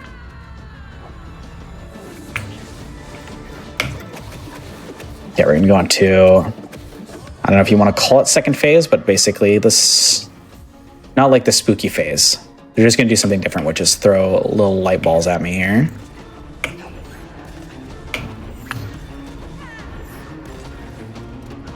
They're going to shoot laser beams from the sky down. It's kind of crazy. We should be able to get into the next phase here. So you'll see that they're going to turn to like the shadow form version of themselves. The real one, you can see what the real one looks like here because that's the one that they turn into. The fake one kind of looks like this right now. Then they go super corrupt and they have that big shield behind them. There we go. This one over here is the real one. I'm not going to get them super low because if I can actually make my life a little bit easier in the last phase by getting them super low here. Okay, not quite.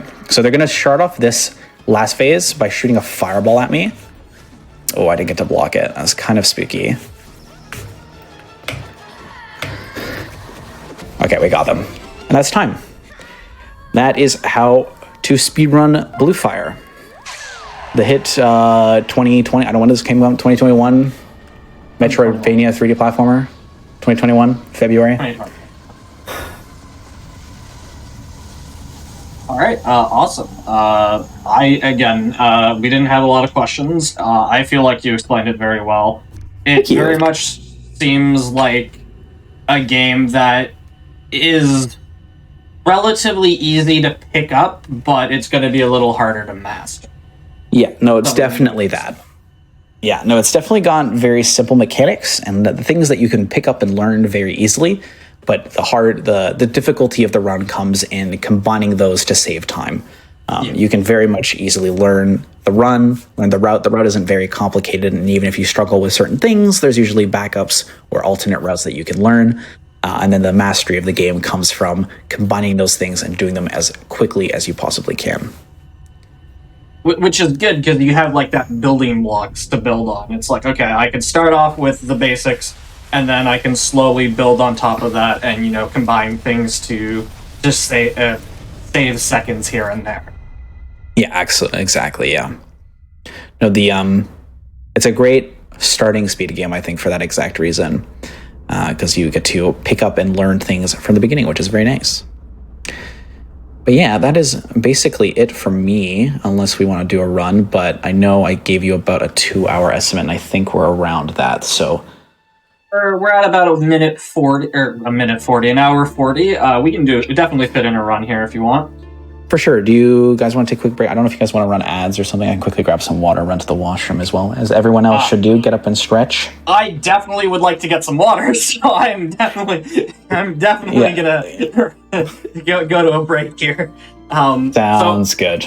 We're going to take a quick break, everybody, just so everybody can get up, stretch, get some water to go to the bathroom, anything else they need to do. Just a quick reminder before we go to that, your subs, Prime Gaming subs, gift subs, and Bitch Cheered on the GDQ Twitch channel do help support Games Done Quick Hotfix. So if you like any of this content, if you like the tutorials, horror block that's coming up afterwards, or any of our other weekly shows, it does really help us put on this kind of content. And also, if you're over on YouTube right now, be sure to press the like button on this video and subscribe to the channel. Also, you can go to twitch.tv/gamesdonequick if you're interested in looking at our event or our live content. It starts weeknights at 7 p.m. Eastern and weekends at 1 p.m. Eastern. With that said, we'll be back in just a few minutes here for a run of Blue Fire.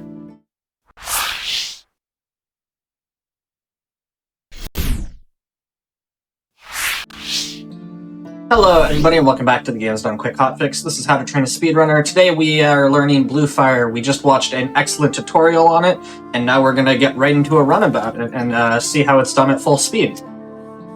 Whenever you're ready. Yeah, alright, so, well, hopefully now you guys all took your notes and you'll be able to kind of reflect on what I just did. And I'm going to try to do it at full speed. So let's see how that goes. Let me just enter a file name. That's my name. Okay, and time will start RTA on the pressing of return here. I'm actually going to do a skip at the beginning of the run that I didn't explain. There's a way to skip the starting cutscene to save a bit of RTA time by mashing escape to get the pause menu, like the frame the cutscene starts. It can sometimes lose you a bit of in-game time, but it saves a lot of time mentally because you don't have to sit through like a 3-minute cutscene. So on go. 3, 2, 1, go. I'm just going to mash escape for a little bit. There you go. Get this. If you get the perfect pause, you actually don't lose any time to it. You can see my timer is still at 0, which is nice. And I can just reload and I'll end up directly in the tube without having to watch that beginning cutscene, which is nice.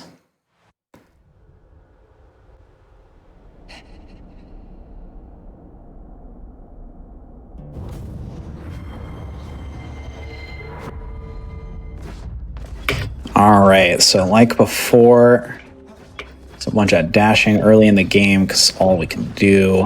I bonk.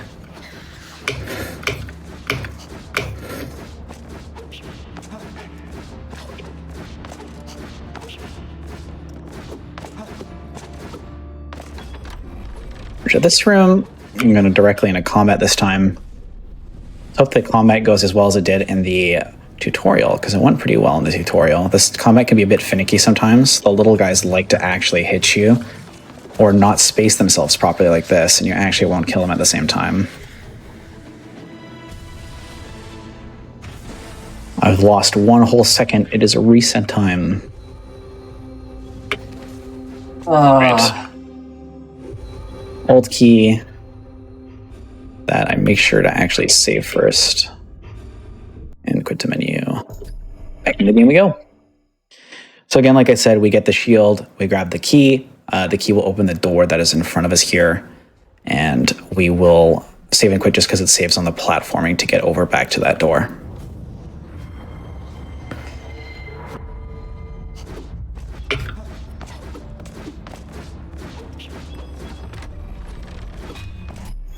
I know you were joking about it, but just because this is, aimed at beginners, I do just want to stress this enough. You don't have to reset over a second loss in the first minute, please. You really don't. Funnily enough, I'm the biggest advocate of not doing that.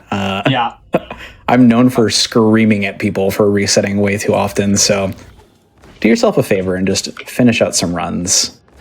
1 second is super easy to save. I used to be really bad about this. One of my speed games has like 10,000 attempts. Actually, it was a bit slow. And wow. And 9,500 of those are like, I wish I was making this up. It's like I lost 0.5 of a second in the first 14 seconds. Yeah. And it's like, eventually I just stopped playing because I was like, this is too much. And then I realized I could just not, and then I would have fun. So I'm gonna not. Yeah, exactly.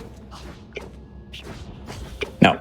Especially in a game that is long as this, 1 second, even there, for example, right, I missed the 1 cycle. It's not necessarily a need for a reset at all, especially if you're like just learning the game and you're super new.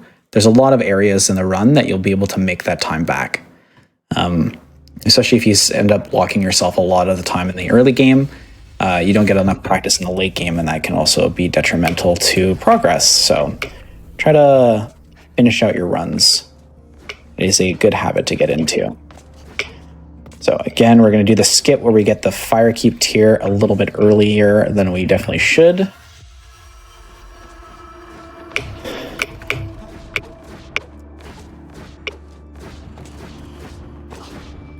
So again, you'll see me in this time actually not kill these enemies. Normally I just do this movement over here, land on this box, and then get over to this lever.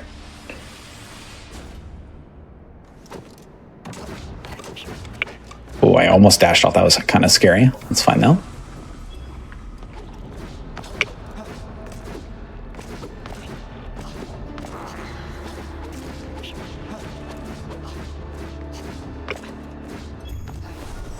Grab this first fire shrine and then go to equip the fire keep tier, which again is the double dash here.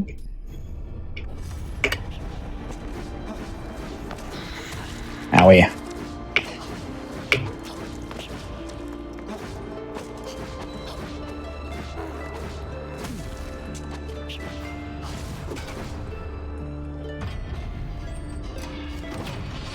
This game's movement is very rewarding once you get even just like a little bit good at it. The dashing and stuff can be very nice to do quickly. Yeah, the movement looks like really fun to do. No, for sure. And like we mentioned earlier, there's no significant advantage to playing on keyboard and mouse over our controller. So whatever you find as a preference, just feel free to use that, especially if you're running glitchless, where there actually is no advantage to one or the other.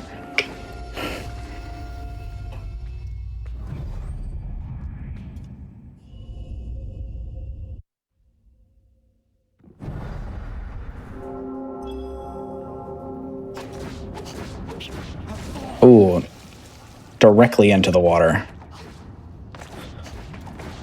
Alrighty. See if the coyote tunnel will be nice to me. It was. That's good. A visual cue to get over the store. Let's see if I remember it. I think it was that. Nice. I used one of the little ridges on the wall or on that door. As soon as it touches the bottom, I use it as a visual cue to jump.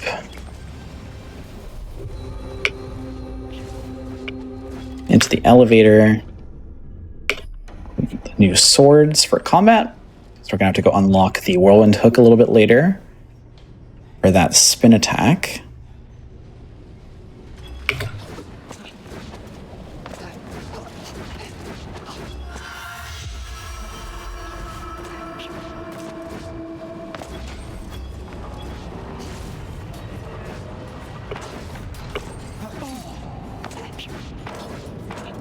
But here is a perfect example where I used that earlier platform to make sure I didn't use my double dash cooldown a little too early, so I could use it for that second gap where it was necessary.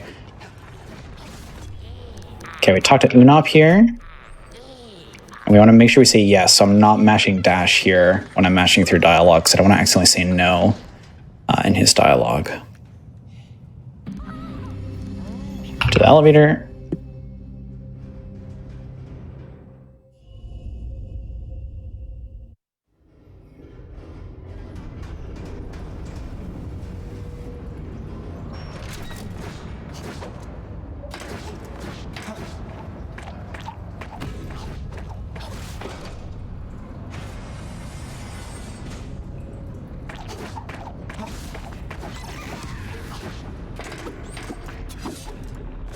A dash / dash to get across the gap. Nice, we got the direct gash there. Again, I mentioned that one can be a bit finicky, and it really can be. It's nice to be able to get that one when you can.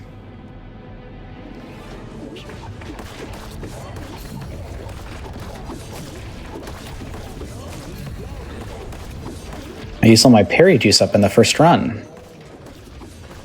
There we go, there's one.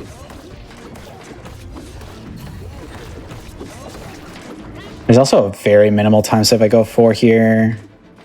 Because these attacks can push you forward. I can use them to push me towards the chest if I time my attacks properly. It saves like 0.1. I love those very minimal time saves. You live for those 0.1 sometime. You do. Oh, I didn't have my... Oh, no, that makes sense. I'm so used to... Wait, I spawned here. That's kind of cool. Today I learned.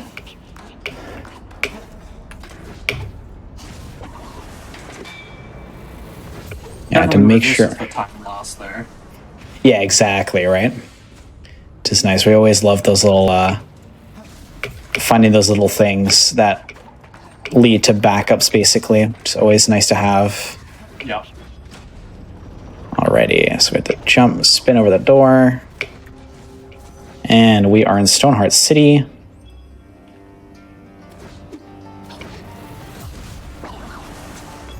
Gonna go here, we're gonna equip Aerial Rat for that little bit of extra air damage.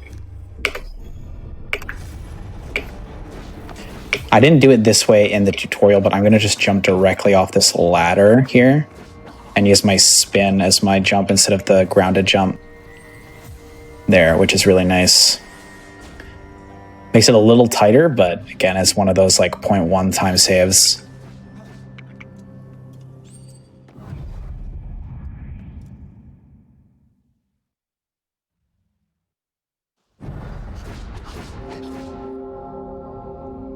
All right.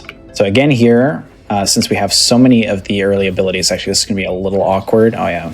I keep thinking I have a double jump, but I don't. Ooh, okay, I made it across.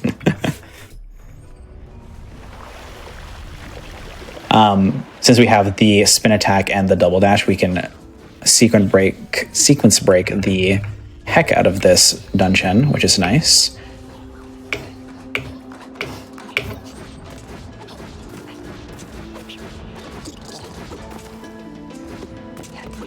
Oh, I need to hit that. Do I? I guess I can just do this, right? On the fly backups. We love them.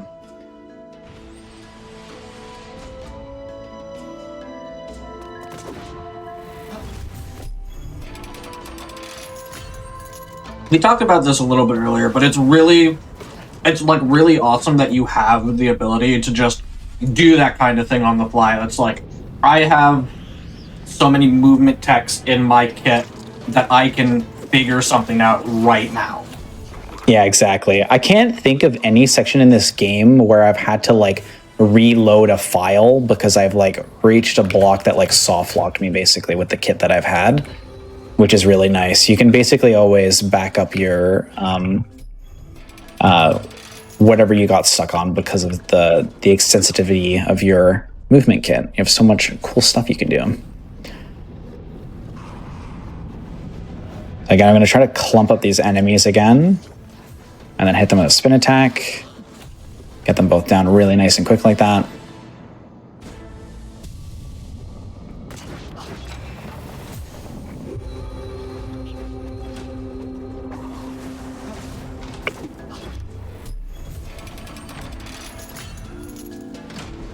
You can see how much time the like randomly, well, not randomly, but like getting over these doors saves each time, especially these doors open so slowly.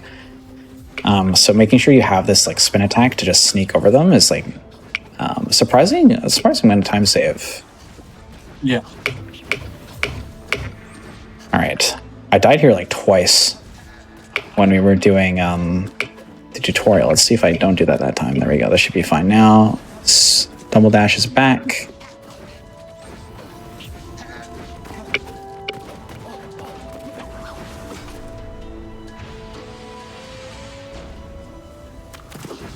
Oh, that's the pillar.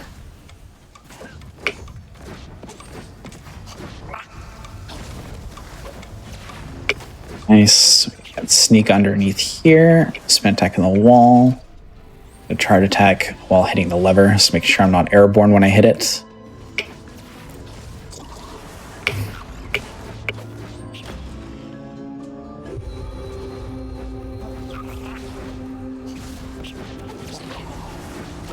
I'll go off the enemy to get my dash back.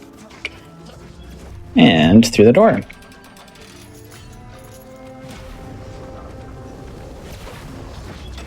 It's been nice coming back to this game since I have taken a bit of a break from it for a while. And had some other speed games on my radar for the past bit. But this game's movement is very fun once you get used to it. Actually, before I forget, let me equip these swords. There we go. Okay, I can try to explain this boss fight a little bit as well, since I didn't go into too much. The big thing that you want to pay attention to here is actually Gro's arms. They'll go up slower like that when they're about to finish their face. So you can see their arms go down really quick, but up slow there. So that was the tell of this phase, or the phase where you can attack them about to start. So slow. Oh, I lied to myself, baited myself. Oh, very nearly the 2 cycle. That's fine.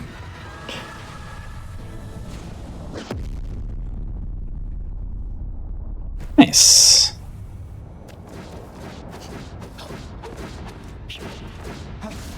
But here, we're gonna skip. We're gonna get the key that allows us to enter the Euthys Temple. And then we're going to do a save warp to head back to the Stoneheart City Shrine that we were just at.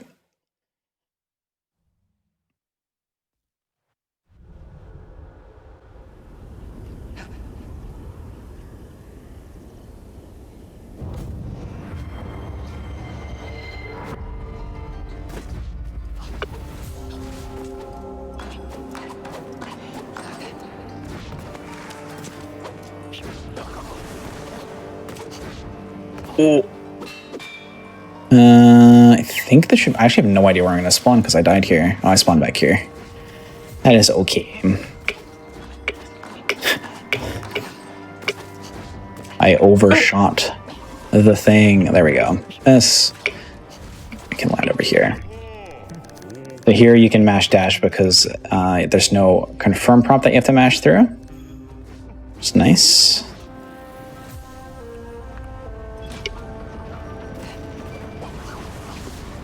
Through the doorway. Back into abandoned path.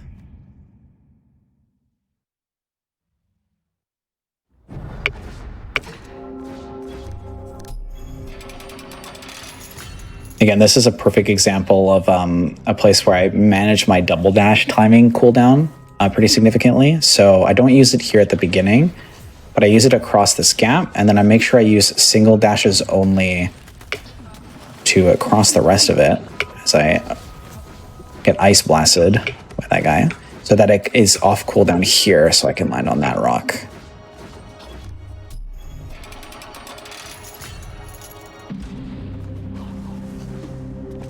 Through the door.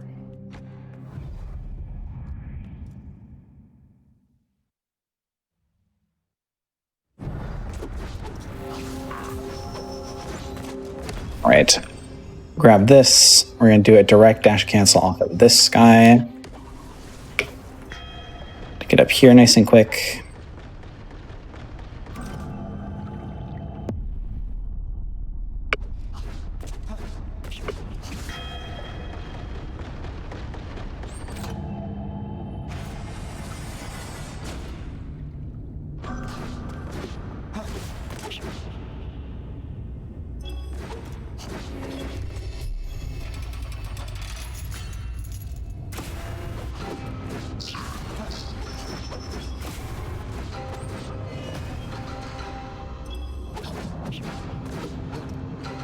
Oh, okay. So again, we're gonna have to do the wall jump tech here, which can be a little finicky, but we should be fine. Nice. Gonna grab the peacekeepers, spin jump and land up here, and through the door. I guess I should also equip them before I forget. I've definitely done this combat arena without equipping them before, but they help because I think it turns these flying enemies and the grounded enemies from 2 hits or 3 hits into 2 hits if you have the right swords equipped. Okay. Which is like, it's not nothing, but it's also definitely noticeable. Exactly, yeah.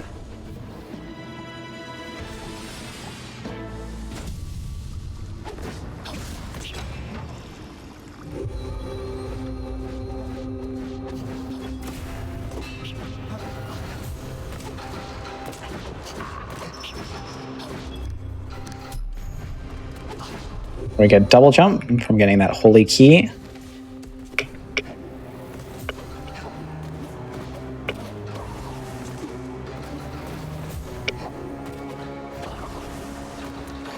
And get up here. Direct cancel off of this guy. Get that like double jump dash stuff that I was talking about to get up those stairs nice and quick.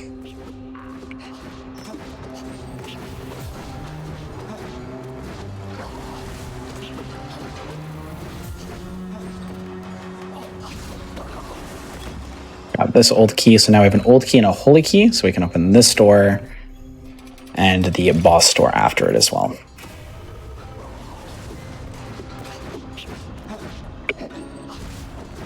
Alright, let's see if Pro will be a little bit nicer to me this time, and if I'll get the 2 cycle or not. Since it can be very finicky, and I'm not too sure why. So again, the first one they'll just jump out of the ground and do like a ring. And then I like to stand underneath them the second time. Yeah, I only got 1 hit off, unfortunately. So again, shield underneath.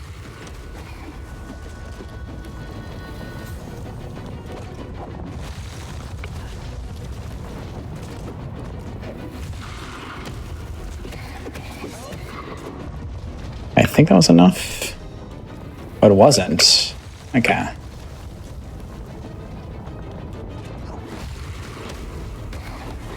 There we go. They're like 1 HP off. So these enemies ads will always spawn in the same location as well, which is nice.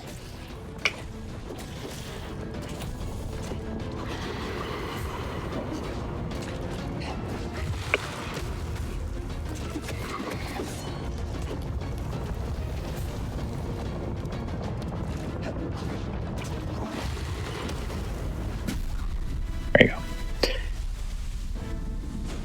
To put it in perspective, that boss fight, if I had gotten the, I don't want to say RNG, because again, I don't think it is RNG, it could have been about a minute faster than probably what that boss fight was.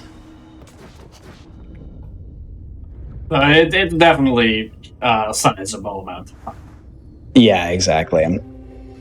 Okay, again here, we don't save and quit in this section because we actually need to head over to Temple Gardens. So we're going to go directly across the gap.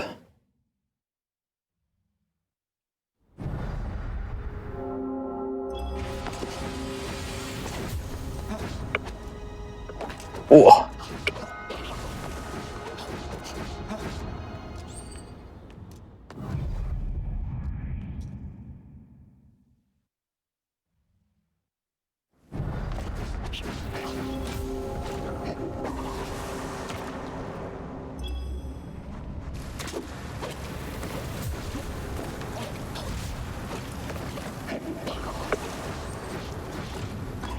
And go talk to Vaughn.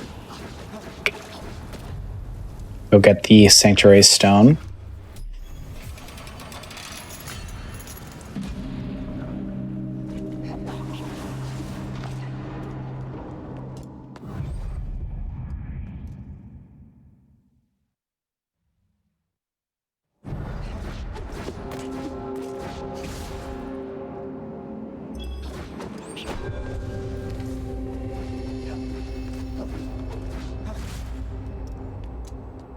Alright, so now that we have the Sanctuary Stone, we have the ability to warp. We're not going to again use that quite yet, but once we start doing a bunch of the collecting, it is going to become really relevant, especially since we're going to spend some time unlocking some stuff.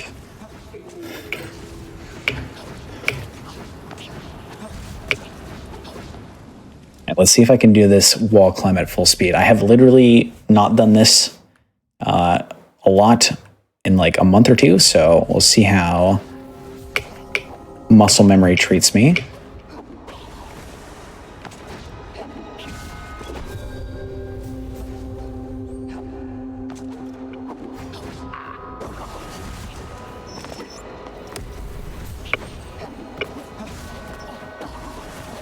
Also, I used my double dash there, which is interesting.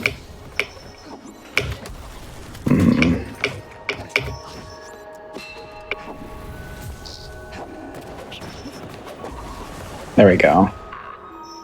Actually had my double dash that time.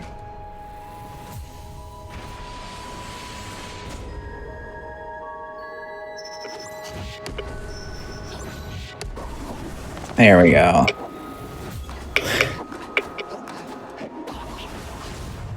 Over to Vaughn. Start the soul fragments. These soul fragment cutscenes are unskippable. They're some of the very few that aren't skippable in the run. But they're luckily for us very short, which is nice.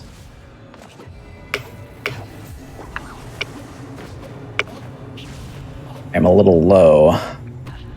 It's fine. There we go.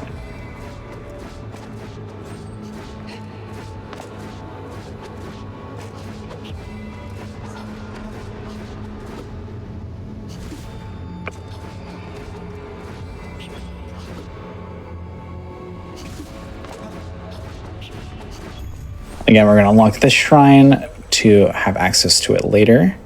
We're going to have to do that direct dash cancel again. So I got it in one smooth motion that time, which is nice. Let me go over here, grab this.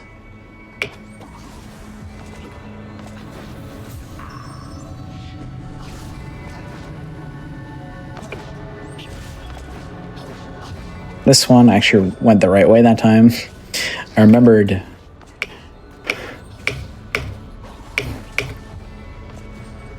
And this rock is a bit slippery. I think if you land on that particular little triangle piece of terrain that I landed on, should be good each time.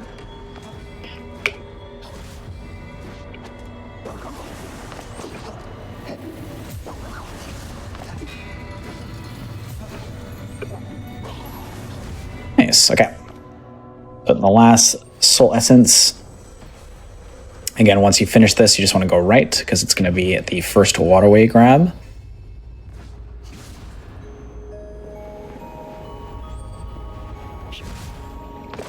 Right here.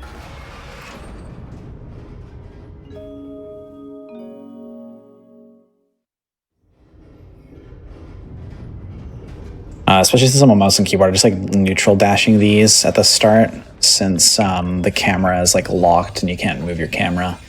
So one thing nice about playing on mouse and keyboard is you have a lot of camera control, but as soon as your camera is locked, only having 8 directions that you can go in is not the greatest.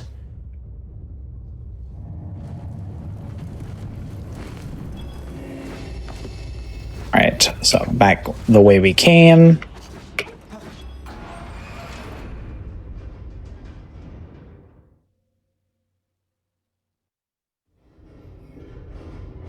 And gotta go back to Temple Gardens because we gotta do the soul essence in that area.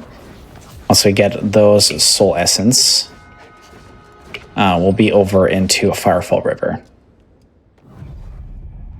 This time I remember I do need to wait a little bit before I skip the cutscene in Firefall River because then we can probably get the correct cycle. So let's see if I don't forget one this time. That'd be kind of great.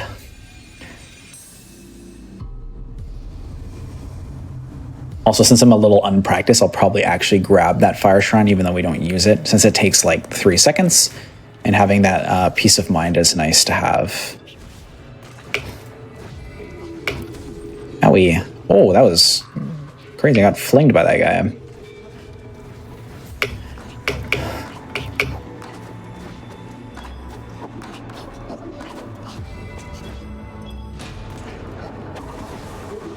So this is the one I forgot to grab in the thing last time. We'll quickly grab this, just in case. This is the perfect one to have if you end up dying at Queen. Because if you don't, it's a big trek back, all the way back here, so.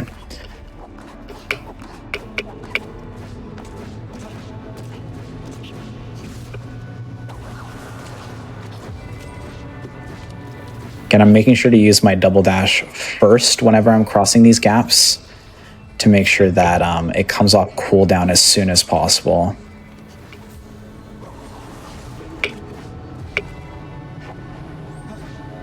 Oh, this is... Oh, I just barely made it. Nice.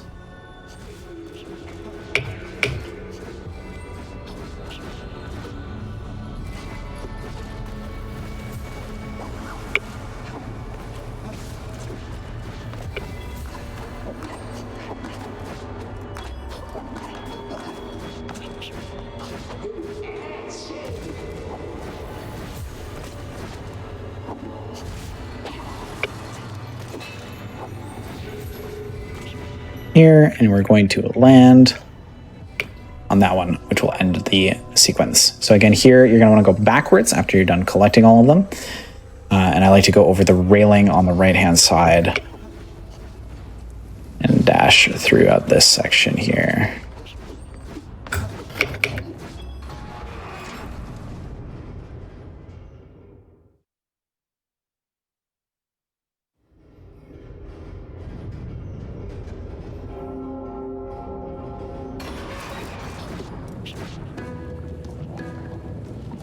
Okay, so about there should be good, would be my guess. Yeah, you can see the platform lowered, which means, yeah, it raised right when I got there.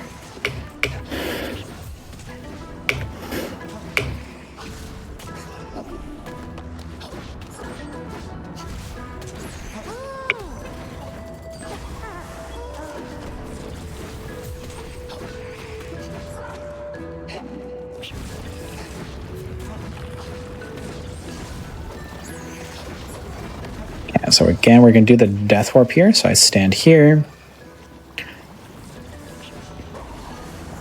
hit the switch and jump into the lava to death warp back up.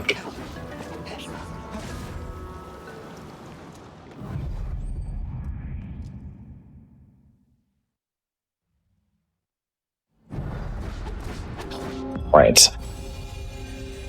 So again, this is the second waterways. We need to get 4. So the last 2 are in the waterways, I believe. Wait, no, not water. This is what we're doing. Arcane tunnels, I believe is what the section's called. The second section we went through in the game after Firekeep. So we'll be doing those quite a bit later. We have a lot of stuff to do before that.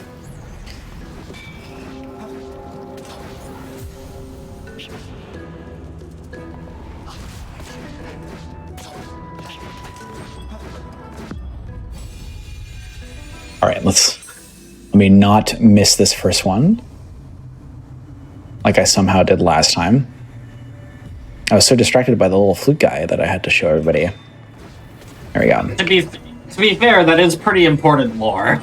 It is very important lore.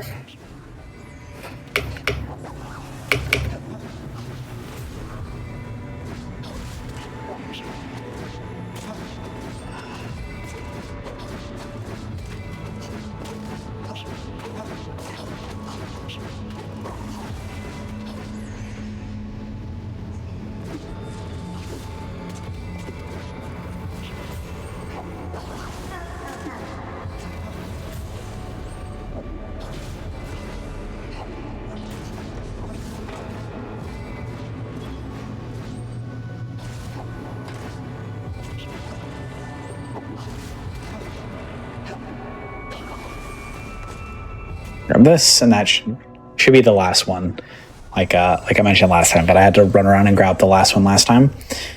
And then now we go into the Steamworks.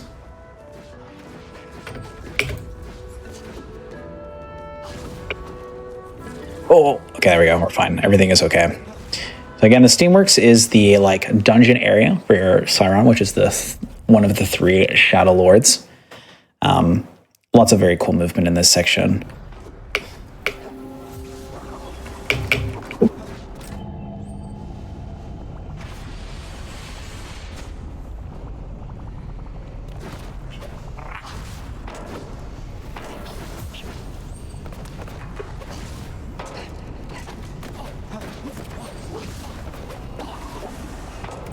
Button. And over to the main hub area, we're going to have to talk to, I want to say Mary, but I don't think that is actually their name. I don't remember. We literally talked about this like an hour ago. Yeah, we did. I wish I remembered the name, because I don't either. That's Maria. Okay, we got to get this one over here. Because we're going to be doing a save and quit. So we're going to be coming back to this fire shrine with that.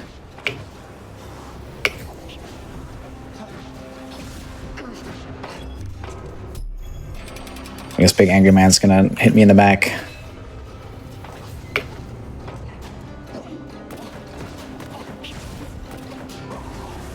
Oh, just barely didn't land on the window.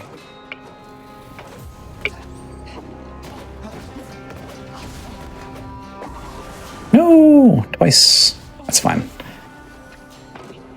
Like I mentioned, this is the hardest wall climb section in the run because it's so tight in terms of platforming. But if you are struggling with it, feel free to take the platforms. It is not that much slower, but it is a nice little bit of time saved to do that. And it feels really cool to do a bunch of window parkour.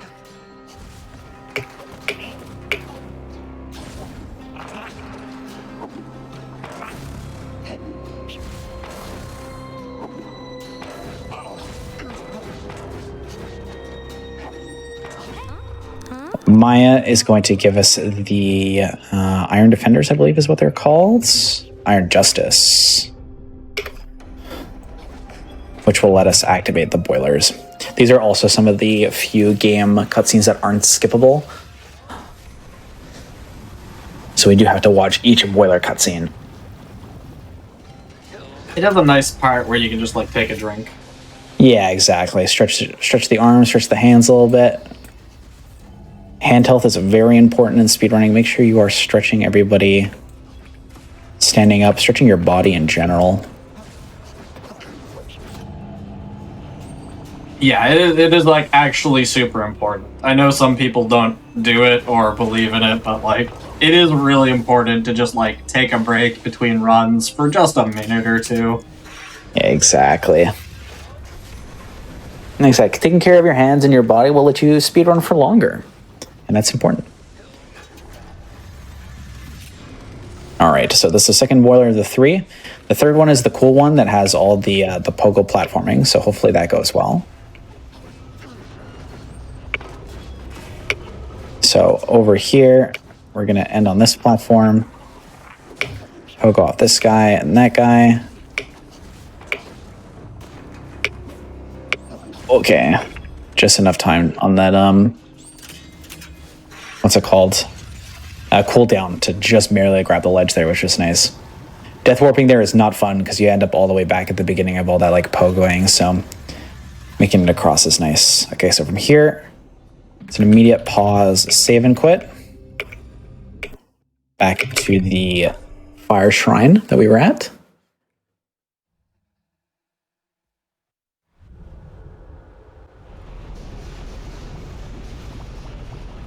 We're going to dash backwards and then go into Rust City, talk to Barry,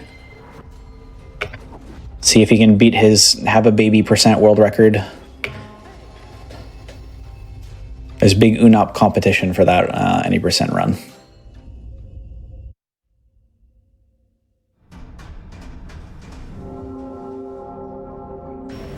Okay, so for those of you that weren't here before, Barry here is having difficulty with his love life. And we're going to give him a flower so that he can go talk to his crush and see if he can take her out on a lovely date. So we gave her a flower. Give him a flower, sorry. And then as we wait to see what happens, we're going to go quickly grab the Key of Ember, which will let us go fight Sirion. And we're also going to reload the area so we can refresh Barry's quest line. And we're going to go see how what the progress looks like in whether he was able to ask his crush out at all.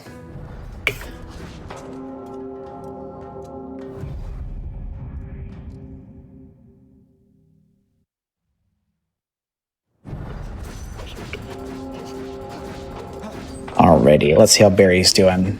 No. Barry, you've had a child. I'm very proud of Barry. Sometimes you just have to face your fears and things work out for the best. Exactly. It turned out that she liked him too. It was perfect. He didn't even need the rose. All right, so by finishing that quest line, we got the swords that we're going to be using for the rest of the run.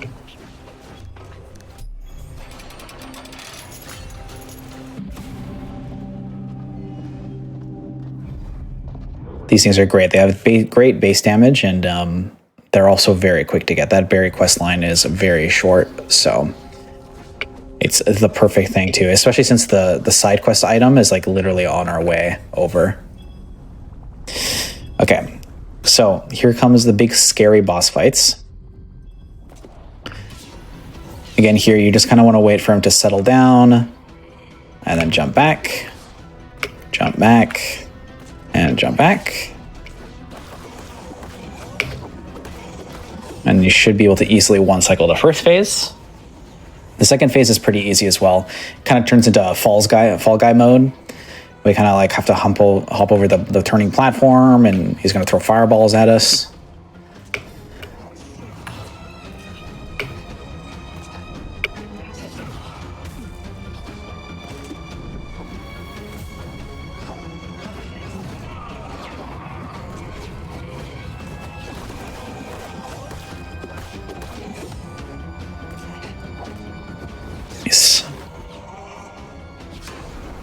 I'm going to quickly heal at the beginning of this phase too, because he can chunk you pretty hard in this phase.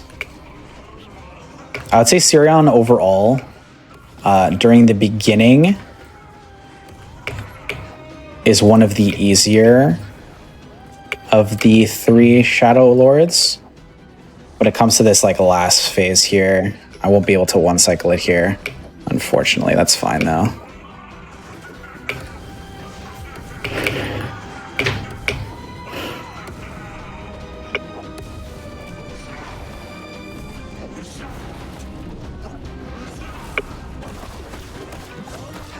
Should be able. Oh! On the lava. On the lava again.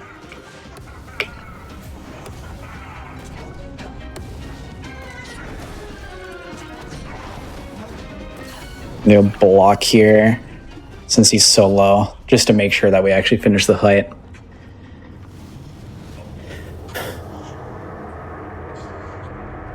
Okay, I think I'm at a hilariously low amount of HP. So I gotta be careful when I cross the gap here. Because it would be very funny to like beat the boss and then suddenly die in the lava pool, so. It would be comical. It would be. I've never fallen in it, but you know, there's a first time for everything, and I'm gonna try to make that not today. They had to put one final obstacle in front of me. Okay, we made it. Perfect. The run is saved.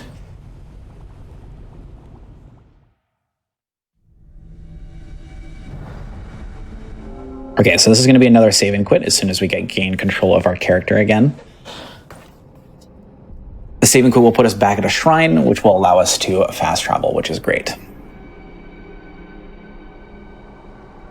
Unloads, pause, save, quit, and back into the game. Again, I mentioned this earlier, but you're going to have to walk off the platform before you can interact with it for some reason.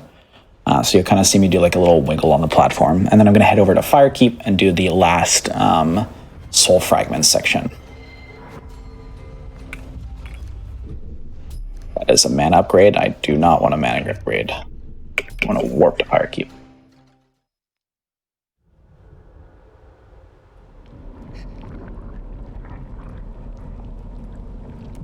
Perfect.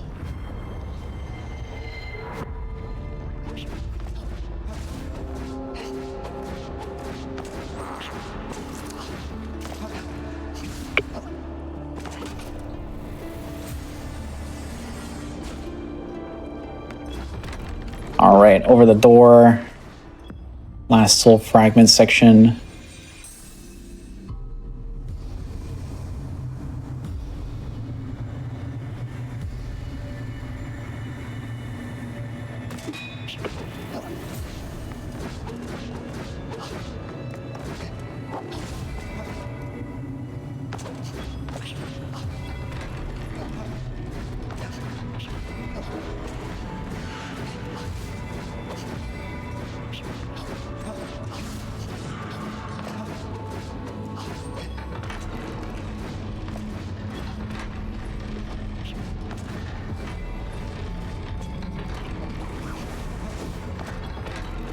So many doors. I missed that one. That's completely fine though, because I can just get it on the way back.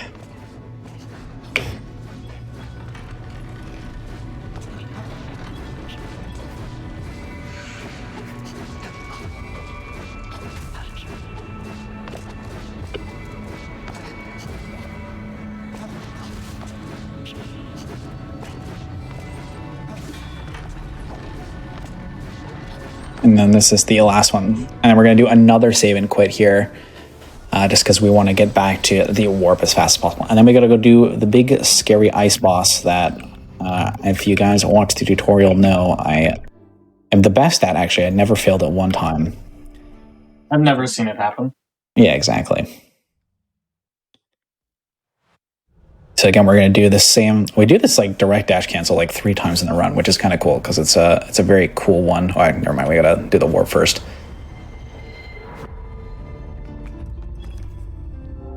Warp to abandoned path.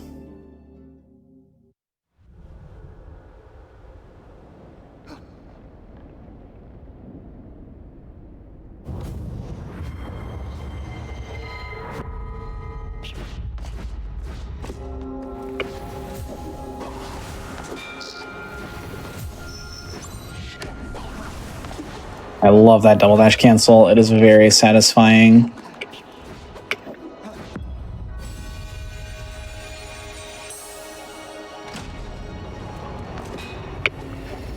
I know I've said this a lot, but like a lot of this movement looks so satisfying to do. Yeah, no, it is great. The double dash cancels, the general movement, even all over the place, is really fun. Having a bunch of movement tools at your disposal is always makes for a great speed game, in my opinion.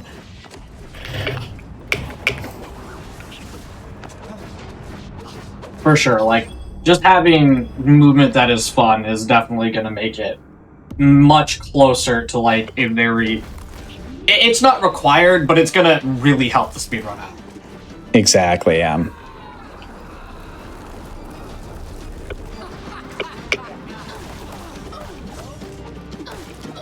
Okay, we're not going to get the one cycle at the start here, though. That is fine.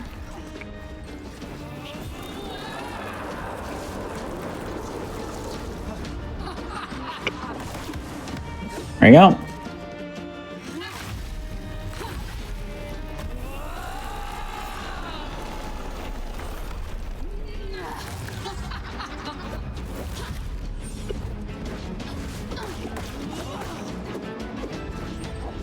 Again, here, you want to make sure you're not standing directly in front of her because she's going to put a sword down, and I've definitely bonked into that sword one time trying to make my way over to her to do damage.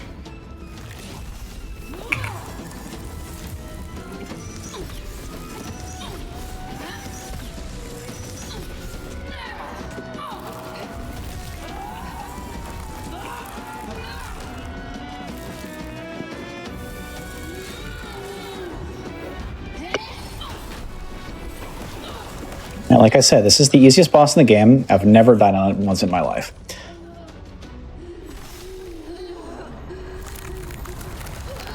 Easy every time. Easy every time. And by that, I mean it's not easy. If you watch the tutorial, I died twice here. And don't feel bad if you die on this boss, okay? The boss is hard. With practice, you'll get better at them. And even I will, because I was even worse than I was before. You look at that. I did practice during the tutorial, and I got it first try in the run.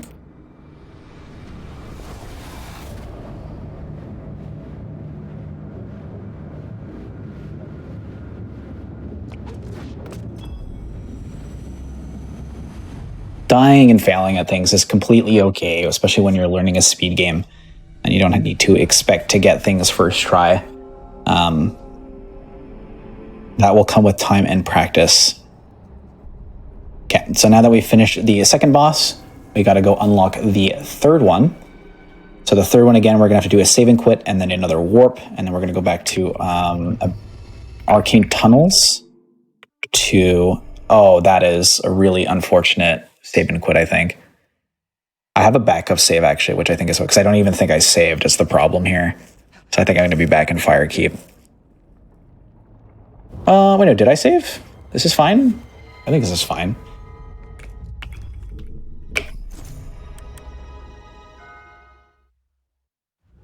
Worst case scenario, if I go defeat this boss and I haven't beaten Bira, then I can just load up one of my practice saves and go defeat the queen really quickly, which would be at least the equivalent of the run. But I think this is fine? Question mark? Make sure you save before you quit.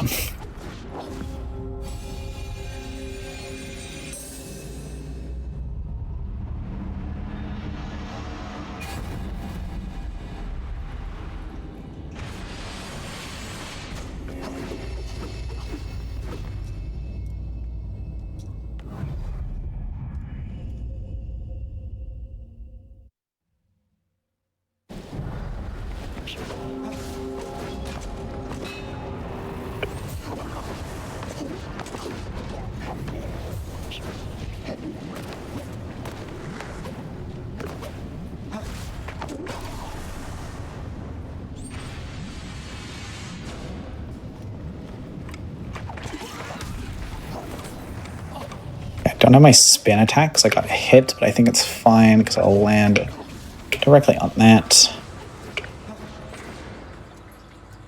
All right, so that will open the last Waterways Flame, and then after that we can go fight. I cannot remember their name. I don't have my notes open. The green one. We fight the green boss. Luigi. That sounds about right. Yeah, we got Mario, Luigi, and Rosalina, I guess. I don't know what the blue one would be. Sonic. There we go. Mario, Luigi, Sonic. Yeah, no, I think that's appropriate.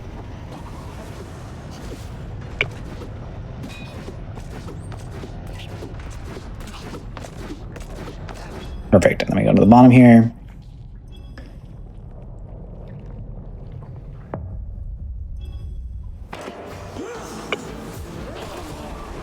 So again here, this is the boss where I just kind of like hold W and roll my face into them until I hit the second phase. And once you're in the second phase, you're just going to charge a spin attack and run around in a little circle on your platform.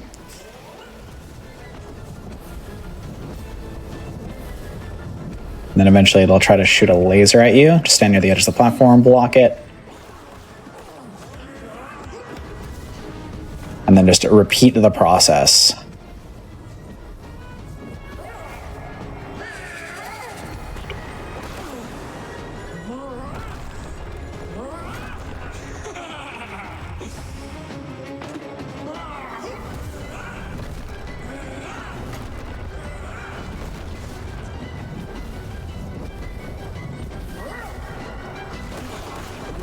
Then you should be able to finish them off in this phase. Nice.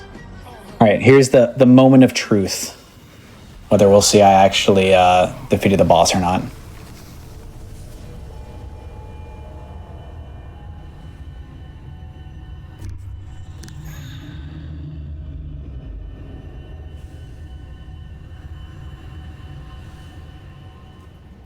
All right. The run is nearly over. We have one more boss fight to go. And the run will be done. We'll fight the queen.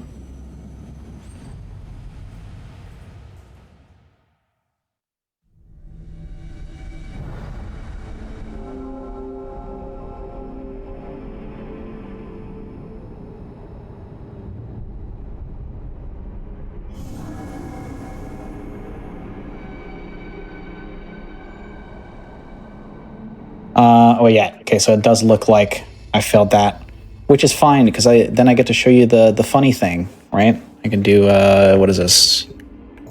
Wait, no. I want to show you there we go. We're having some technical difficulties. One moment as I reboot my game. Should be pretty quick because I already have the backup save.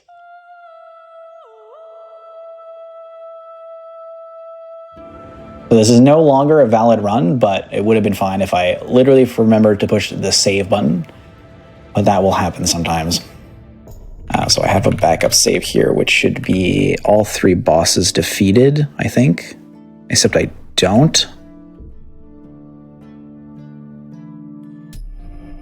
I might have to go fight, what's his face again, but that should take like a minute or so, which shouldn't be too bad because he is the quickest of the bosses.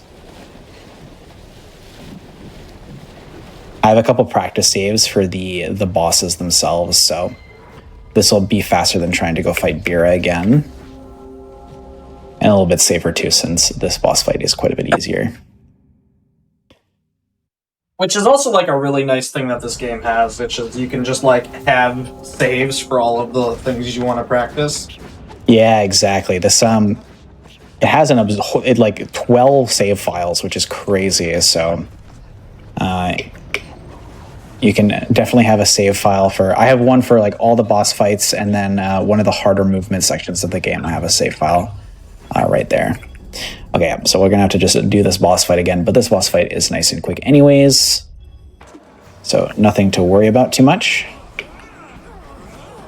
Oh yeah, this is like a weird bug where like I don't hear the combat sounds sometimes if you like load from a save file.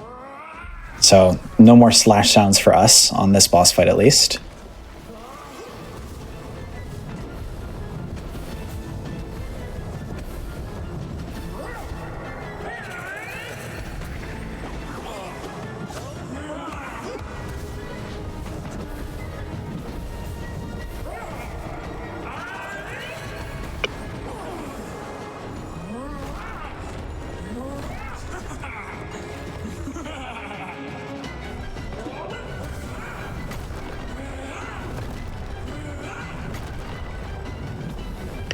2, and then 3 is enough for the boss to spawn. There we go. Yeah. There's an extra little tutorial for the boss there.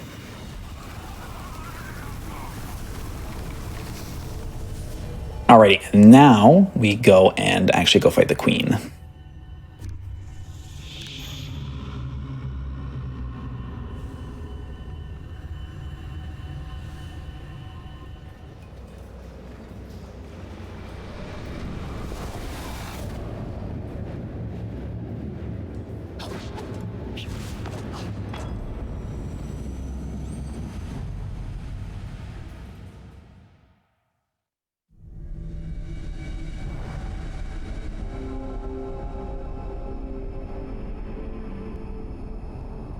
Alrighty, so this time you'll see that all the lights are on, in fact, so we'll be able to go in and fight the boss. Even with screen shake off, this section gets very screen shaky, which is very funny. You know, a little big earthquake when the door opens.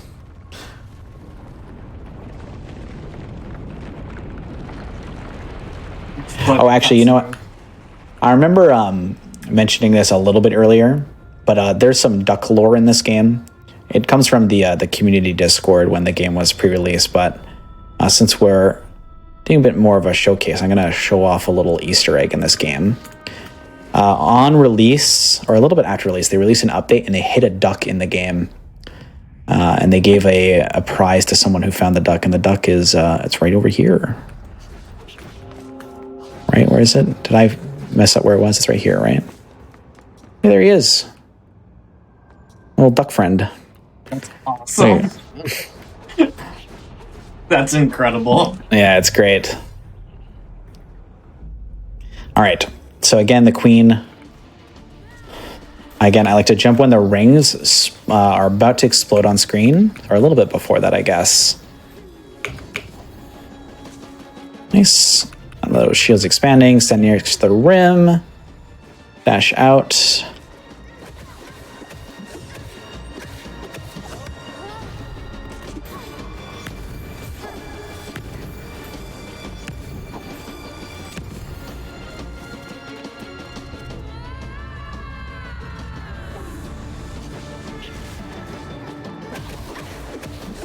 Nice, we'll go into that second phase where she's going to throw stuff at me this time instead of the rings. The rings will spawn from the bottom and then, or underneath her.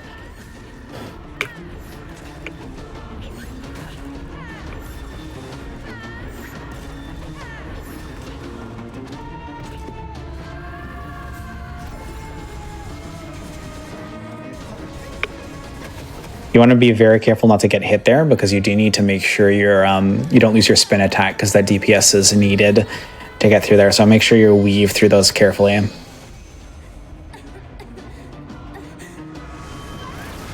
Now, like, when you were off the edge, is it possible for you to get, like, blocked off of getting back on by those beams?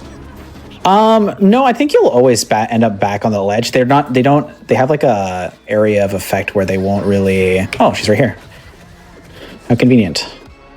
Okay, like I said here, she's going to start off by throwing a laser ball at me, so just block that.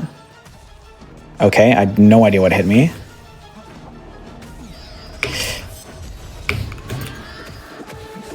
Oh, time! I guess I should have prepped you for that a little bit, but on hit is death in time. I'm surprised I did not die there. That was scary. I lost my charge attack, but I think I just had enough damage to get through, which is nice. And I think that's a 3-minute world record. How crazy is that? See that? 3-minute time? In-game time? Crazy. That's very impressive, you know? Thank you, yeah. 50-minute world record? We take those. A casual 50-minute world record, no big deal. Exactly, exactly. You guys did say I was going to get a big PB, so... I did make that joke. So, but yeah, that's Blue Fire. It's a fantastic little game that has a very cool run. There's a couple different categories. If glitchless isn't your jam, there is a NMG and a full glitch category. The full glitch category is hilarious. You basically have the crazy ability to clip out of bounds in a lot of areas. So you just get a good pair of swords and then you just go fight the queen from the beginning of the game. The run's like under 10 minutes. So, but yeah, the game is very cool. If you are interested in running it, there is a community Discord that has a bunch of cool little guy gamers in there. Some people that are very helpful to learn the game. There isn't a guide as well as the one that I just made, but I think the tutorial from this would be pretty good to learn the game as well, especially if you're learning to learn glitchless. But yeah, thank you for having me on. I guess in terms of shoutouts to my friend Lemura, who actually made a load remover, well, not load remover, but an auto splitter for this game.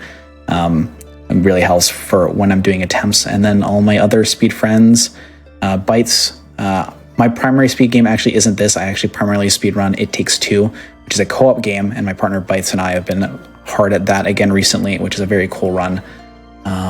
Yeah, so if you're interested in learning more about that game, you can shoot me a follow, and I stream that relatively often. I think that's it for me. Awesome. I want to thank you so much for being on. You did a great job explaining the run and everything. You gave a great tutorial, it's awesome to have runners who are both knowledgeable and passionate about their games on. So thank you so much for being on, for teaching this game, and sharing some of that passion. Absolutely. I absolutely love speedrunning and speedrunning cool games like this. Yeah, absolutely. Like, speedrunning is such a great passion and such a great, pastime. So I hope that, people see this and go, oh, realize how fun and easy it is to actually get into it. Because that's one of the big things is, like, people think that it's extremely hard to get into it. And it doesn't have to be. It's mostly a mental barrier. And once you get past that, it's like, oh, it's super easy to at least get into the game. And it's not going to be easy to get a world record necessarily, but like just getting times on the board is pretty easy to do. Absolutely. So thank you so much for coming on and teaching the game. I really appreciate it. You did a great job, like I said. With all that said, that's all we have for you tonight on How to Train a Speedrunner. But up next, we do have speedruns from the crypt, so stay tuned for that. Have a good night, everyone. Take care. Bye, everybody. But stick around.